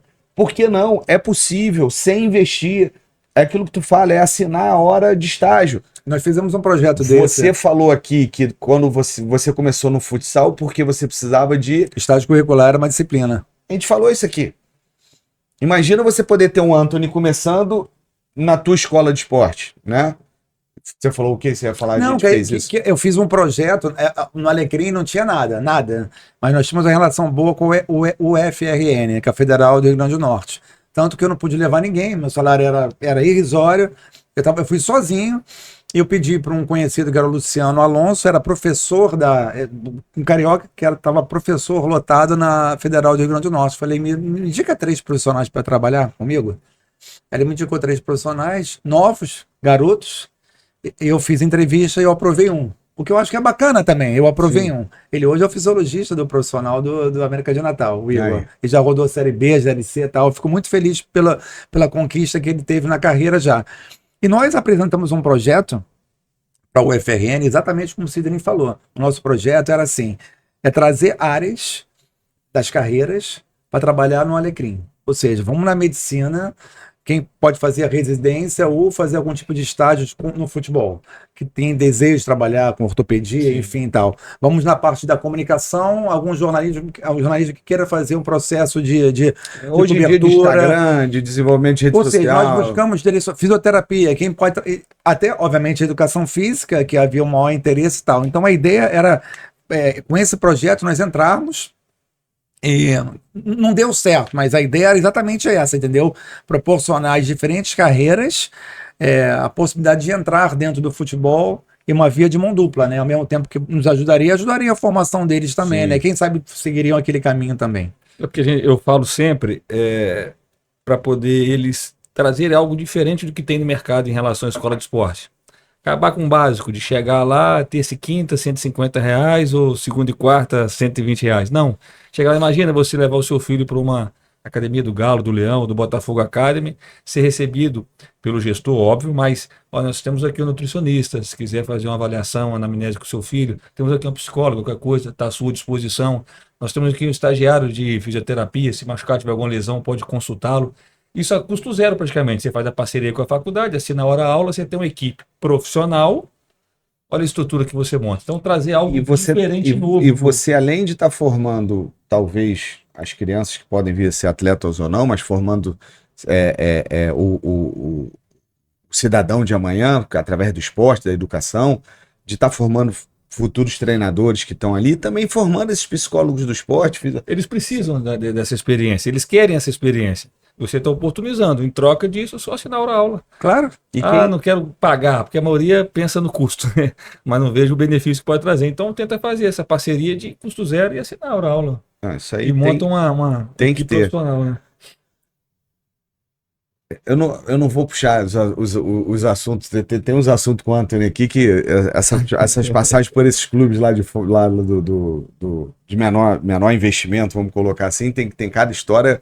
Não vou puxar aqui não, mas depois em off a gente conversa. O Anthony tinha vezes que me ligava e falava, Cid, não tinha umas ratazanas, não sei aonde. Tinha ratos dentro do alojamento dos atletas profissionais. Entendeu? Sério. Nós documentamos muita coisa, né? As coisas eram documentadas porque eu não sei o que vai acontecer, entendeu? Assim, teve uma vez que eu liguei pro meu advogado, porque Conselho Regional de Medicina lá do Rio Grande do Norte me notificou num jogo que eu teria posto um jogador, meu atacante, para jogar sem as condições devidas, porque ele não jogou a final, contra a América de Natal ele não jogou a final porque ele estava supostamente com dengue. Mas eu não tinha médico. O médico apareceu na hora do jogo, e o garoto lá, mal demais, ele não jogou. Não jogou. Aí eu perdi a final, beleza. Começou o segundo turno, primeiro jogo contra quem? Contra o ABC no Frasqueirão. Falei, pô, qual é a situação desse menino, que era o Felipe Moreira, né? O atacante nosso, era um dos artilheiros do Campeonato Potiguar. Ele está se recuperando. Aí o Felipe, sem nenhum tratamento no clube, se recuperou por conta própria. Ele morava em Natal, tratou, e aí acho que ele foi se recuperando e tal. E na quinta ou na sexta ele apareceu para treinar. Lógico, um cara que servia pra gente algum trabalho de fisioterapia lá apareceu, enfim. E aí o Felipe foi pro jogo. Eu botei no banco. No jogo, levei ele pro banco. Pô, ele foi atendido por hospital particular, clínica, enfim e tal. E o médico só aparecia no jogo. Você é obrigado a ter médico. Então o médico era contratado pro jogo. E lá tinha uma característica que às vezes o mesmo médico que era contratado fazia 2, 3 jogos diferentes no mesmo dia. Então o cara fazia um jogo em Natal, 4 horas da tarde, mas 8 horas ele ia para Santa Cruz, para outra cidade, para fazer o outro jogo do outro clube lá, tal. Eu sei que o Felipe estava no banco, e eu tinha conversado com esse médico, eu já conhecia ali a situação, ele vai ficar no banco, ele se recuperou, mas vai começar jogando. E no segundo tempo estava 1-0 ABC, eu botei o Felipe para jogar no meio pro final. Quando acabou o jogo, a imprensa foi toda em cima de mim, me questionando por que eu usei o Felipe. O que tinha acontecido? O tal doutor saiu 15 minutos antes de acabar o jogo, porque ele tinha que fazer um jogo contratado pela federação e outro município, e me vendeu, dizendo que eu fui responsável, que eu coloquei o atleta para jogar profissional sem condições. E aí, o dia seguinte, saiu com uma nota do CRM me acusando disso, aquilo. Aí eu pedi pro clube falar, porque nessas horas todo mundo fica escondido, né? Assim, mas eu tive um problema desse, que para mim é seríssimo, né? Assim, me acusando de utilizar um jogador profissional, tal, mas eu não tinha absolutamente nada. Incrível. Tem. Aqui, ele tá doido para perguntar, mas ele fica assim, né? Você trabalhou comigo. Eu não sou uma pessoa calma, tranquila, da paz. Sim. Aí, viu? Primeiro... Você olhou pro céu, pediu proteção a Deus e falou que sim, né? Só fui lembrar, sabe? Só fui lembrar se houve alguns momentos. Contigo não. Podia ter em volta. Porque eu sempre conversei muito com o Anthony.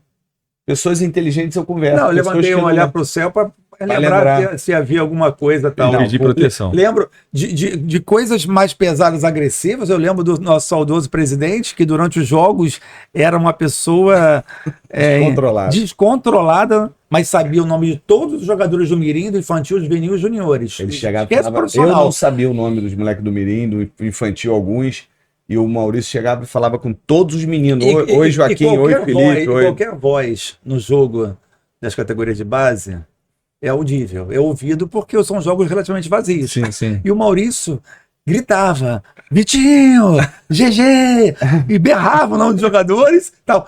Mas acabava o jogo, ele virava uma chave. Era impressionante. Ele ia no vestiário, parabéns, Antônio, tudo bem, Antônio, não tem problema, tal, ganhando, perdendo.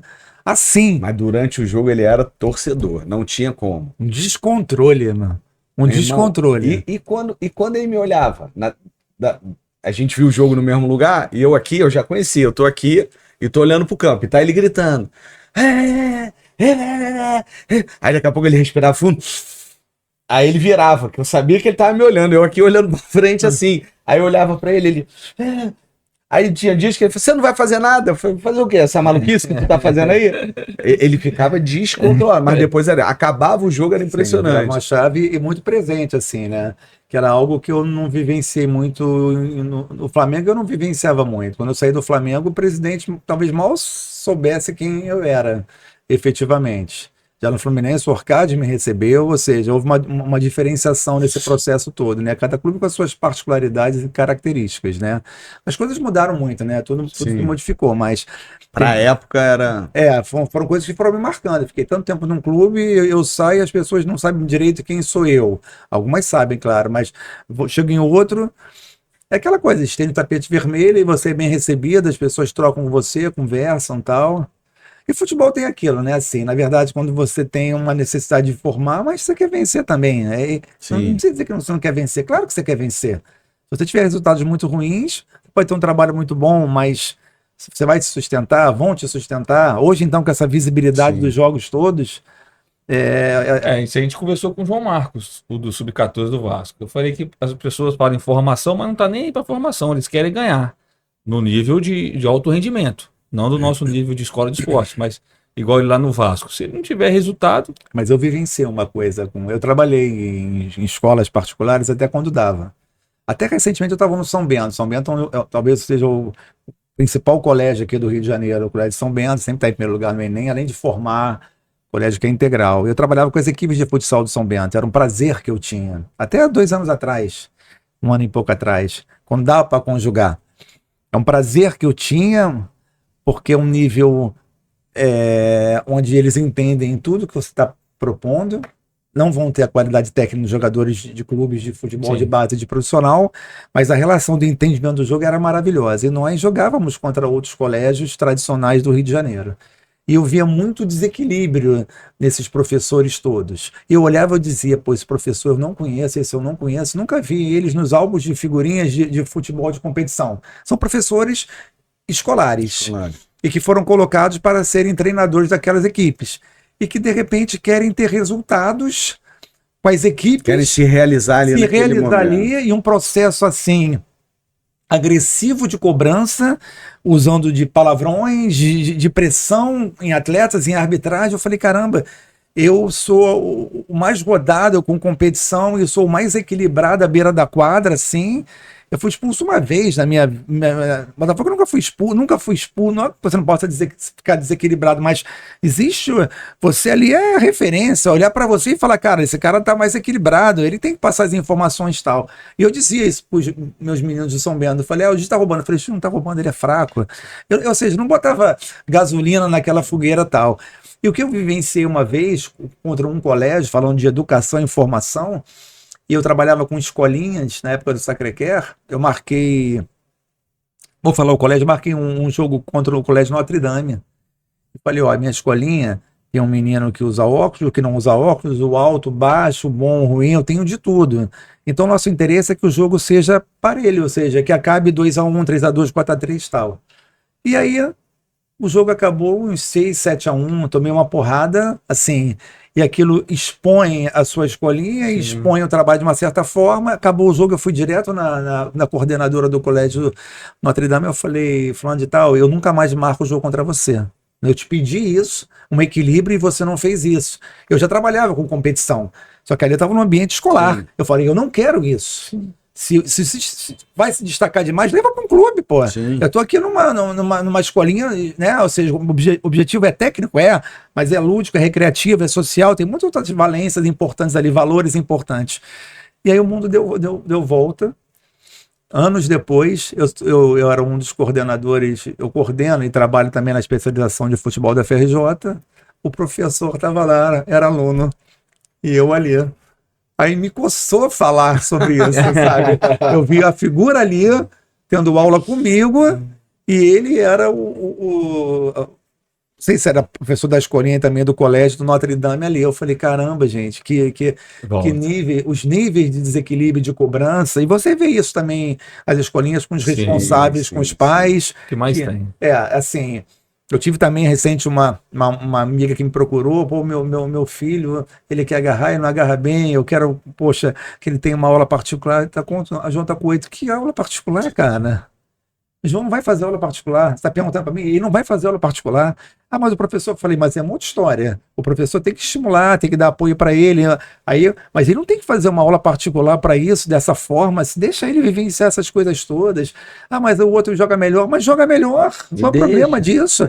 Esse processo da inclusão, que foi usado de um tempo para cá, na educação de uma forma geral, que na verdade é a inclusão de crianças e adolescentes com transtornos de aprendizagem ou com algum tipo de crianças atípicas. Típicas, a palavra hoje mais adequada é atípica e típicas. Mas vale para a educação física. Eu tenho que colocar todos aqueles meninos na mesma atividade, numa escolinha, todos têm que vivenciar Sim, tudo, sim. vai ter o que tem mais habilidade, o menos habilidade, e você, como professor, tem que Lidar com saber isso. lidar com isso. E tentar trazer o maior equilíbrio possível. Igualzinho aconteceu comigo agora, o Marcos me ligou, tava no carro. Ah, Cisne, quando é que o Luca começou a gostar de futebol? O Luca, meu filho, né? Uhum. Que agora é goleiro. Aí eu falei, cara, sei lá, não lembro quando é que ele começou a gostar de futebol e tudo mais, sempre deixei ele muito à vontade. Aí ele, não, porque o Noah, meu filho, ele tá com 7 anos e agora ele tá gostando de futebol. Eu falei, que bom, pô, bota ele pra se divertir, bota ele. Mas eu desço para ele no play, eu tento ensinar ele a botar o pé de apoio e tocar na bola. E eu falei, Marcos, esquece isso, pelo amor de Deus, bota o moleque pra brincar. Bota o moleque pra jogar bola, pra brincar, pra se divertir. Para com esse negócio que não pede. Você tá maluco? Deixa o moleque ir, daqui a pouco, do 9, 10, 11, Eu não a gente tenho vê. filho, eu não tenho filhos, mas eu teria muita dificuldade de escolher uma escolinha. Por tudo que eu já vivenciei, Sim. né? Por tudo aquilo que eu já vi e eu não gostava. Eu tenho uma amiga que uma vez falou que, uma amiga minha, Antônio, no meio do treino, eu me meti, eu entrei dentro da quadra e eu tirei meu filho. Meu filho não vai ficar mais aqui, porque o professor não estava atento, uma opção de coisas que ela não concordava, que chegou no limite, ele entrou no meio da atividade e meu filho nunca mais volta aqui. Assim, porque tem pais também que estão preocupados, Sim, né, sim. no olhar educacional, formativo e pronto. São poucos. A A grande maioria tá preocupada em deixar o Despejar. filho 2 horas lá e ainda fala, bota ele pra correr bastante, pra ele chegar em casa e dormir. Cancela aí. Isso existe 80%, vou colocar assim, pra não dizer 90%.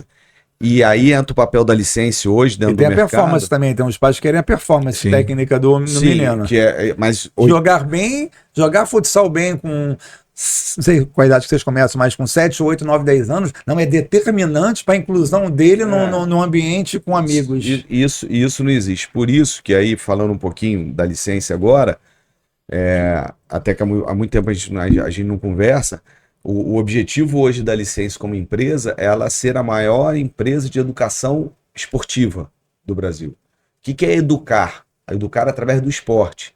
É justamente mudar essa visão até do pai. O pai tem que mudar a visão dele. O pai tem que, exatamente a preocupação que você tem como professor, você falou que eu não tenho filho, eu queria que todos os pais tivessem a sua preocupação. Peraí, aonde que eu vou colocar meu filho? Em que escola? Como é que é? Tem metodologia de ensino? O que é ensinado? Como é ensinado? Como isso é... existe uma progressão pedagógica de ensino? Porque eu não vou botar meu menino com sub-5, sub-7 numa escolinha e que o professor vai querer dar treino de Mourinho. Mas dá. Mas não pode, Anto. Então, por isso que a gente estava até conversando aqui antes um pouco sobre como é o modelo metodológico dos clubes que a gente trabalha. Cada clube tem a sua metodologia, que ela é uma adaptação do que eles desenvolveram lá como caderno orientador da base, é uma adaptação para uma realidade que é de escola, que é uma realidade de society ou de futsal, enfim, a gente adapta para aquilo, mas é uma iniciação esportiva, mas também com um processo de aprendizado, de desenvolvimento motor, cognitivo. Entendeu? Ele vai aprender uma modalidade de esporte. O que a gente pergunta, quando a gente está fazendo um curso de formação, a gente chega no curso de formação, porque todos os nossos licenciados têm que fazer o curso de formação. Você não pode comprar uma licença e vou abrir amanhã. Não. Você vai comprar, aí dependendo do dia que você comprar até aquele dia do curso, você tem que esperar e você tem que fazer o curso. Primeira pergunta que eu faço no curso, o que uma escola de esporte vende? Aí o pessoal, saúde... educação, sonho, não sei o que. Eu falo, não, uma escola de esporte vende o aprendizado de uma modalidade esportiva. É isso que você vende. O resto vem junto com o modelo de aprendizado. Entendeu? Tem que vir, né? Tem que vir junto, né? Vem e tem que vir. Você também vai englobar isso. Mas o que você vende é isso. Agora, para vender isso, o que você tem que ter? Uma metodologia de ensino. Aí é aquele paralelo que a gente faz com uma escola. Quando você também, se você tivesse filho, você também iria se preocupar onde você vai botar teu filho para estudar na escola recorrente. Todo pai tem essa preocupação. Mas por que não tem para escola de esporte? Para atividade extracurricular? Não tem, porque não tem porque as escolinhas, a gente nem fala mais escolinha, né, dentro do nosso projeto, que a gente acha pejorativo esse nome, Porque a escolinha é uma coisa que a gente não quer, a gente quer uma escola. E dentro da escola, o professor tem que seguir o que está lá, as diretrizes, tem que seguir o caderno orientador pedagógico, de ensino, que é uma escola, é a mesma coisa que a gente fala, né? O Luiz é professor de história, você vai trabalhar aqui na minha escola, vou. O que ele recebe? Um livro do ano que ele vai dar aula com conteúdo de história que ele vai dar. Ele pode chegar lá, jogar aquilo no lixo e contar a história do jeito que ele quer? Não pode. Então, por que se numa escola é assim, numa escola de esporte não é, né? Então, assim, você tem métodos e métodos. O papel dos professores são importantes? Importantíssimos dentro do processo. Só que não é alto rendimento, né? É um desenvolvimento global através do aprendizado de uma modalidade esportiva. Então, isso é o que a gente prega muito. E você falar que você teria, eu teria preocupação aonde eu vou botar meu filho, né? Cara, isso para mim é ouro. Esse teu pensamento para mim é ouro. Ouro. Não, como eu tenho, quando eu falo com pais de amigos meus, quando eu vejo que algumas coisas estão caminhando da forma que, quando eu tenho uma relação de maior intimidade assim, e que eu posso me envolver, né? Então, tem um filho de uma amiga minha que estava no Botafogo Sub-15, foi mandado embora. Ela estava revoltada, eu falei, traz ele aqui, vamos conversar aqui, vem aqui em casa, a gente conversa, eu troco, eu dou várias situações, a gente vai, enfim. Mas é uma preocupação que eu tenho, porque eu acho que é verdadeiro, porque o processo todo é muito atropelado. Vou colocar meu filho na escolinha para ocupação de tempo, para eu poder buscá-lo 2 horas depois do que o horário que eu ia buscar, para ele fazer uma atividade física. É bonito falar, né? Meu filho joga futebol, mas ele joga futebol bem. Se joga mal, ninguém fala que ele joga mal, que ele participa. Ou seja, que processo é esse de sociedade? Que objetivo é esse? Que só vai servir se ele jogar futebol bem. Olha que coisa, né? Não digo nem contraditório. Eu que trabalho com futebol, acho que isso tá completamente errado. Sim. Que o processo é realmente de inclusão na atividade, proporcionar a ele questões da parte motora para mim, da parte de integração, da parte social. Obviamente vai ter conteúdo técnico, vai ter conteúdo tático. Sim. Isso é inegável que tenha, para ele poder se situar. Você deu um exemplo de uma coisa de educação física que eu fazia nas escolas, aproveitava, por exemplo, vai ter Olimpíada, né? Então vamos fazer o seguinte, vai ter Olimpíada, o conteúdo de geografia vai ser sobre esse país, o conteúdo de história vai ser sobre as histórias que esse país tem em relação ao mundo, o conteúdo de matemática vão ter questões ligadas ao tamanho das quadras, ou seja, química, doping. Você consegue pegar os conteúdos das matérias todas e jogar dentro de uma Copa do Mundo, falando de futebol e de Olimpíada, né? Você consegue fazer isso. E talvez dentro de uma escolinha você consiga trazer outras áreas e introduzi-las na sua atividade. Obviamente que a questão ali é específica mas você pode fazer uma atividades recreativas, como se fossem Olimpíadas mesmo, internas ali. E nada impede de você, de repente, num momento de Olimpíada, você... vamos fazer o aquecimento com algo que tem a ver com algum outro esporte que vai ter na Olimpíada? Por que não? Isso não é proibido, isso não é... É possível, sim, né? Sim. A gente fala... Quantas vezes a gente conversou sobre isso, da marcação no basquete, o quanto que ela é importante ser trazida para o futebol. A gente conversou aqui do handball, que a marcação do handball, ela tem tudo a ver com a marcação da última linha de zaga. Falando de handball, me remeteu à educação física, quando eu fiz. 2 disciplinas foram muito importantes para a minha formação como treinador. Foi o atletismo e handball. Mas como assim ligado ao futebol? Porque eu tinha um professor de atletismo que fazia as melhores provas, ele filmava as nossas aulas e ao mesmo tempo ele tinha vídeos de atletas. No dia da prova, todo mundo sentado no corredor lá, do andar lá da UERJ, entravam 3 cada vez na sala, entrávamos nós 3. Aí ele soltava um vídeo. E aí, Sidney, o que você acha desse vídeo aí? Esse movimento está correto? Luiz, você concorda com o Sidney ou não? Anthony, o que você acrescentaria? Ou você sabe ou você não sabe. Né? Atletismo. Isso foi me trazendo uma realidade do futebol. Eu fui transferindo esse futebol depois. E às vezes ele passava um vídeo nosso de aula, às vezes era um vídeo do Robson Caetano correndo, enfim. Aí nós saímos achando que estava dando cola. Não, é o Robson, é o Caetano. Não, chegava lá, eram outros vídeos e tal. E no handball... Os malandros, né? E no handball, o professor, né, ele fazia uma aula que para mim, uma prova que era fantástica. Falando de marcação, de balanço, ele dizia assim, ó, E a prova era assim: você vai enfrentar um time joga com 6 jogadores, com a linha mais baixa, os pontas jogam invertidos, o pivô é mais forte. Como é que você faz para neutralizar? O que você faz? Ele fazia o confronto de sistemas e você tinha que dissertar sobre isso. O que você faria? Nem o certo nem errado, mas se você tem um desenvolvimento do conhecimento. E isso me fez, eu gosto muito dessa coisa do confronto, né, no futebol, e eu acho que isso também tem a ver com as escolinhas, para que ele possa pensar o jogo também de alguma forma, né? Quando a gente fala em inglês, né, outside the box, mas você pede para pensar fora da caixinha, uma dificuldade ele é muito grande, porque se reproduz muita coisa. Você, como jogador, ex-jogador, pode falar, faz no mirim, faz no infantil, faz no juvenil, faz nos juniores, né? Sub-15, sub-17, repete tudo.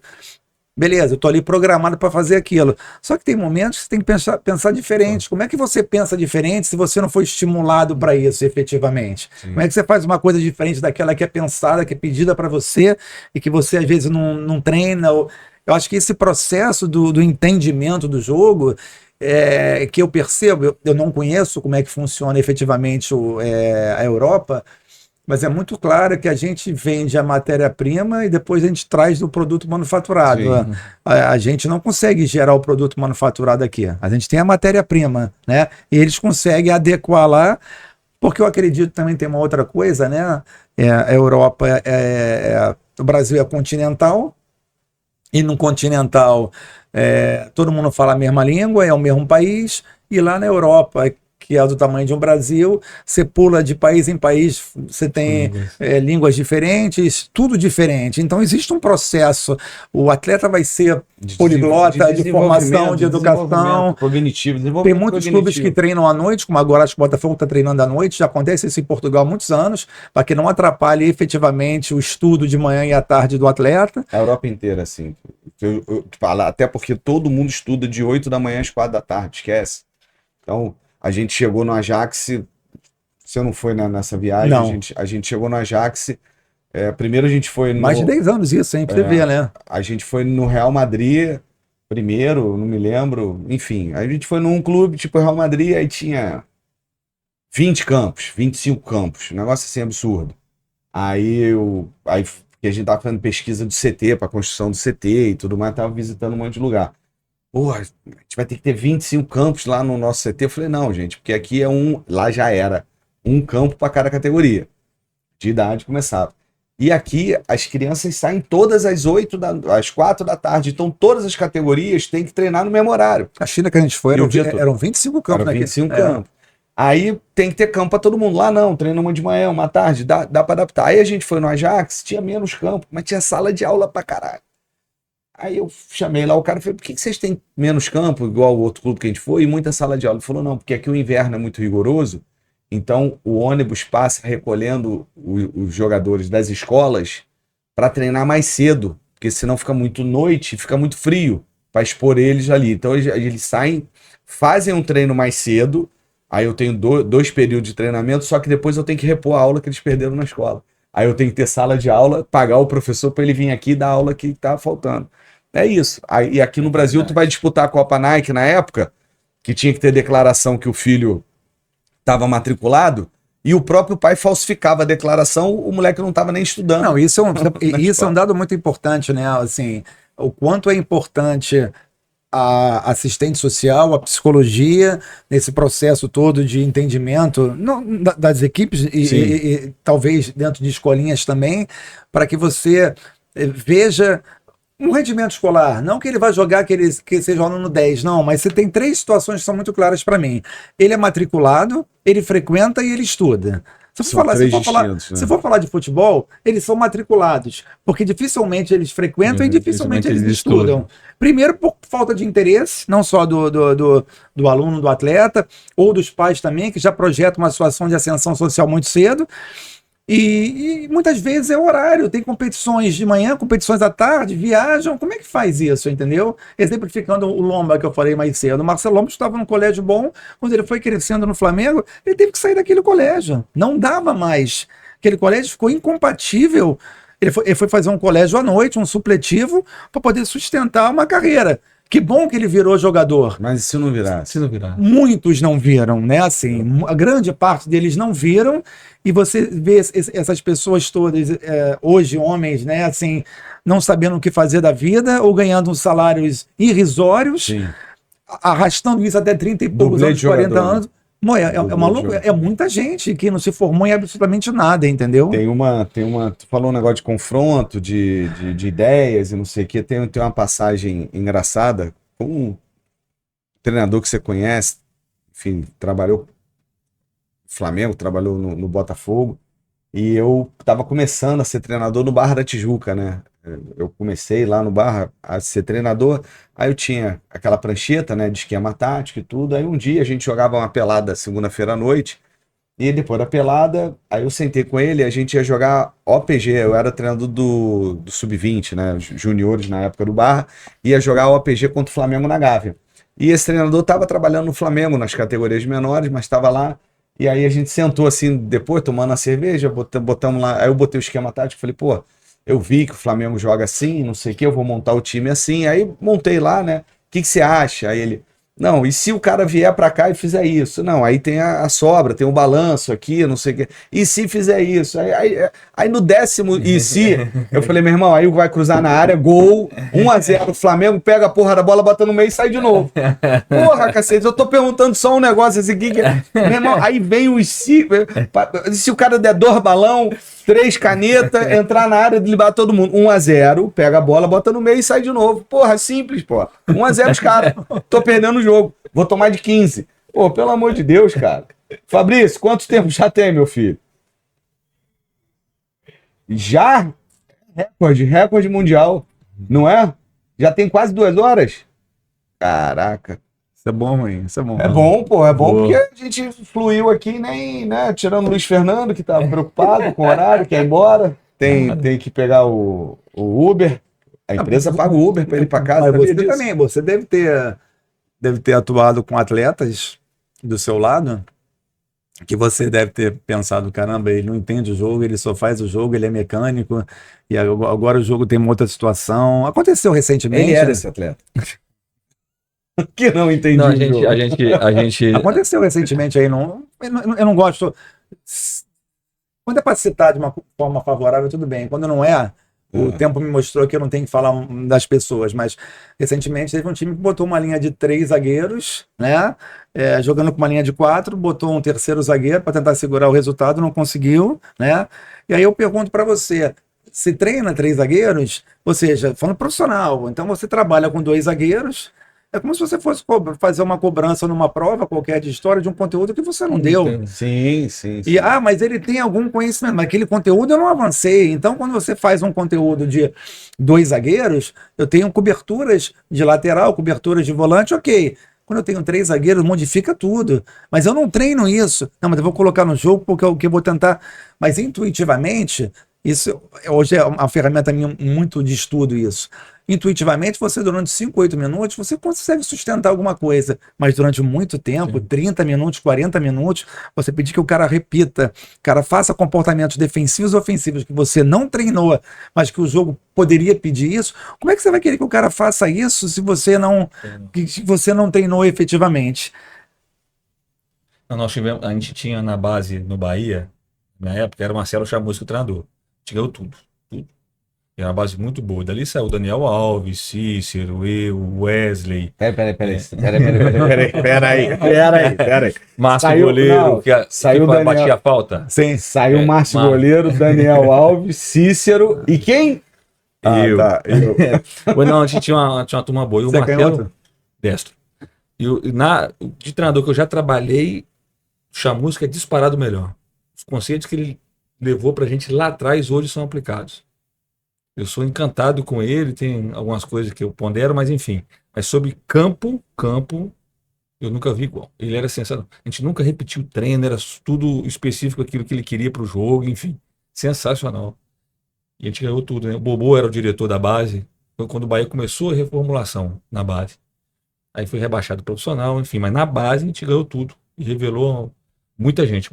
O Amadeu depois assumiu, que Por Deus isso. o tenha. Por isso que eu Amadeu falei. faleceu, foi da seleção. que era da Que não Sub-20. falava um palavrão. Exato. Ele era sensacional. Que dama. Quando você falou, você deve ter jogado com gente que não entendia o jogo e tudo, você entendeu. Era Daniel Alves, Cícero e ele. Aí tu entendeu por que ele não respondeu. Entendeu? Quem era o que não entendia o jogo, que tinha uma certa dificuldade e tudo mais. Meu amigo, a gente vai ter que marcar de novo. Já deu 2 horas e a gente não conversou. bacana. A gente parou na tua ida pro Botafogo da Paraíba. A gente não. Nos seus últimos trabalhos e tudo, a gente não conseguiu nem conversar. A gente vai marcar de novo, mas infelizmente a gente está com o tempo estourado, senão nosso diretor vai querer cobrar mais caro pelo aluguel da sala e aí a gente não tem verba para isso. Ele já tá ali de cara feia, tá reclamando. Mas Fabrício, obrigado por tudo, tá? Obrigado por ter deixado passar um pouquinho mais do horário. Tamo junto. Anthony, quem quiser conhecer um pouco do teu trabalho, quem quiser trocar ideia contigo, conversar, coach, personal trainer, me diz aonde te acham, quais são os seus projetos. Eu tenho Instagram, Instagram é aberto, é Anthony Santoro, ANTH, tem sempre, a vida inteira soletrando, né? ANTHONI, Anthony Santoro. Tá lá aberto, lá, às vezes tem gente que te chama, conversa, fala, enfim. Hoje eu estava, né? Eu digo estava porque era o passado, né? Auxiliar do Barroca, nós jogamos a Série B pelo Ceará, depois fomos para o Avaí, quase 1 ano de trabalho, que é bem difícil no futebol, Sim. 1 ano de trabalho e tal. Hoje eu estou parado, mas estou na produção desses livros, estou na produção de alguns estudos, de um projeto, de uma fundação, vocês falam tanto, né? Assim, eu estou tentando fechar uma fundação, como eu não tive pai, eu queria trabalhar com crianças e adolescentes que não têm pais dentro de um ambiente de formação Esportivo também. Legal, que eu acho que eu posso contribuir com o meu conhecimento e com a ausência paterna, que eu vivenciei isso, que muitos têm, até atletas que não têm, muitos atletas que não têm pais presentes, que às vezes não tem a mãe, às vezes não tem o pai, enfim. Mas eu falando do pai, porque o pai geralmente é o que estimula e o que leva a criança para uma escolinha ou para o futebol. Como lidar com esse processo todo, e para mim seria muito encantador se eu conseguisse fazer uma fundação. É uma ideia, entendeu? Eu estou pensando em fazer agora o doutorado. E voltando agora à fundação, que é importante. Excelente ideia, parabéns, tomara que dê certo, que a gente puder ajudar, a gente vai estar junto nisso. Até porque eu brigava muito na base, e o futebol, a origem de muitos dos atletas, né? Esses meninos vêm sem essa referência de pai. Muitos atletas da base. E eles têm essa mania de ficar se chamando entre eles de pai. Né? E os meninos chegavam para mim e falavam, pai, eu falo, ó, eu não vou falar o que eu falava para eles aqui, né? Mas de uma maneira educada. Sim. Eu não sou teu pai. Né? Me chama de Sidney, eu não sou teu... Porque é uma carência, eu não sei nem se eu estava fazendo certo ou não, mas eu achava que eles tinham que entender que o pai deles foi ausente, está ausente, e eu não vou substituir. Eu posso ser uma referência em outro sentido, mas não vou. Esse negócio de ficar chamando de pai, eu brigava muito isso. E tu tocou num assunto que, cara, sensacional. Se eu puder de alguma maneira ajudar, ou se realmente isso for para frente, você de alguma maneira é uma grande vontade. Que as pode coisas... ter certeza que a gente vai estar porque eu sempre quis que as coisas caminhassem juntas, mas não dá para caminhar com tudo ao mesmo tempo agora, ainda mais estando no futebol. Mas eu sempre, a área da educação sempre me interessou, eu sempre estive. Hoje eu finalizei o mestrado, faz 4, 5 anos, estou com vontade de fazer o doutorado. É um processo realmente de atualização, de formação, de educação e de vida, né? É o que me interessa muito, assim, muito além das 4 linhas. E nem falamos de carnaval, né? A gente nem falou de carnaval, que é outra paixão tua. Mas aqui, como eu falei, aqui foi um grande enredo aqui. A Rua do Ouvidor foi um grande enredo do Salgueiro de 1991. Um sensacional samba enredo que foi cantado pelo Quinho, que faleceu esse ano. Da 1º de março, falta um passo para o ouvidor, e no samba faltava esse traço de amor. 2º lugar do carnaval. Moleque, segura essa aí. Fabrício, encerrar com as letrinhas subindo e tocando samba no fundo. Tem que tocar esse samba no fundo. Samba de Salgueiro, 1991. 91. Aí, é o hino da sala agora, do estúdio. É o hino do estúdio, que a gente está na Rua do Ouvidor. Colado com a 1º de março. Colado, um passo. Então, 1º de março. Anthony, brigadão. Eu que agradeço. Prazer te receber aqui. Papo sensacional, muito bom, muito conteúdo, muita história e, enfim, a gente vai marcar de novo. Eu que agradeço. Ano que vem eu agradeço a oportunidade, foi sensacional, quase 2 horas, assim, passaram de forma muito leve, eu estou muito feliz de estar aqui. Obrigado. Foi bom? Bom demais da conta. Deixa de ser mentiroso, fala a verdade, foi bom? Perfeito. Tirando a minha 2 presença. horas. Tirando a minha presença foi ótimo. Não, Maravilhoso. ele falou 99% bem. Aí quando ele fala que você E era calmo. era calmo. Aí ele errou. Mas eu não lembro de nenhum momento. Nos bastidores ele vai lembrar, vocês vão Não, fazer eu uma poderia lembrar. Aí, tá vendo? O Anthony é um cara. Por isso que é o Anthony. Entendeu? Não são esses outros que vêm aqui querer falar mal de mim só porque eu ficava um pouquinho vermelho em alguns momentos. Era isso, né? Ficava um pouco vermelho e nada mais. Não tenho lembrança mesmo, não, é verdade. Já que eu e Anthony, a gente nunca teve nada assim. De verdade, a gente conversava muito. O diálogo é importante. O problema teu é esse, se você não tem diálogo. chicote. Acabou? Fabrício, muito obrigado por tudo. Tamo juntos. Você que gostou, assistiu esse episódio, gostou do conteúdo que a gente desenvolveu aqui hoje, por favor, abençoado, se inscreve no canal, faz essa força, custa nada. Pega o mousezinho aí, pega o dedinho, se inscreve no canal, por favor. Pega o link, copia, manda para geral, divulga aí o nosso trabalho, o nosso canal. Um abraço. Semana que vem tem mais. Lembrando que o nosso canal Licença Esporte está no ar graças a uma parceria com o sistema Genesis Training, um sistema completo de gestão para a escola de esporte. Se você tem uma escola de esporte, de futebol, basquete, judô, natação, seja ela qual for, bota aí www.genesis.training e busca aí o nosso sistema para gerir, para ajudar você na gestão da tua escola de esporte. E além disso, também a loja do Museu do Flamengo, onde você encontra produtos exclusivos do Museu do Flamengo, no qual essa loja fica na saída do Museu do Flamengo, que fica na Gávea, lá na sede do Flamengo. É um museu que tem 1 ano e 2 meses de inaugurado, é um museu super moderno, bacana, legal. O Anthony está levando como convidado esse copo maravilhoso da loja do Museu do Flamengo. Ainda bem que o Luiz Fernando está com um copo de vidro, não vai levar nada, e o cooler deixa aqui que a gente não tem outro para botar no cenário. Beleza? Forte abraço. Semana que vem tem mais, galera. Valeu, um abraço.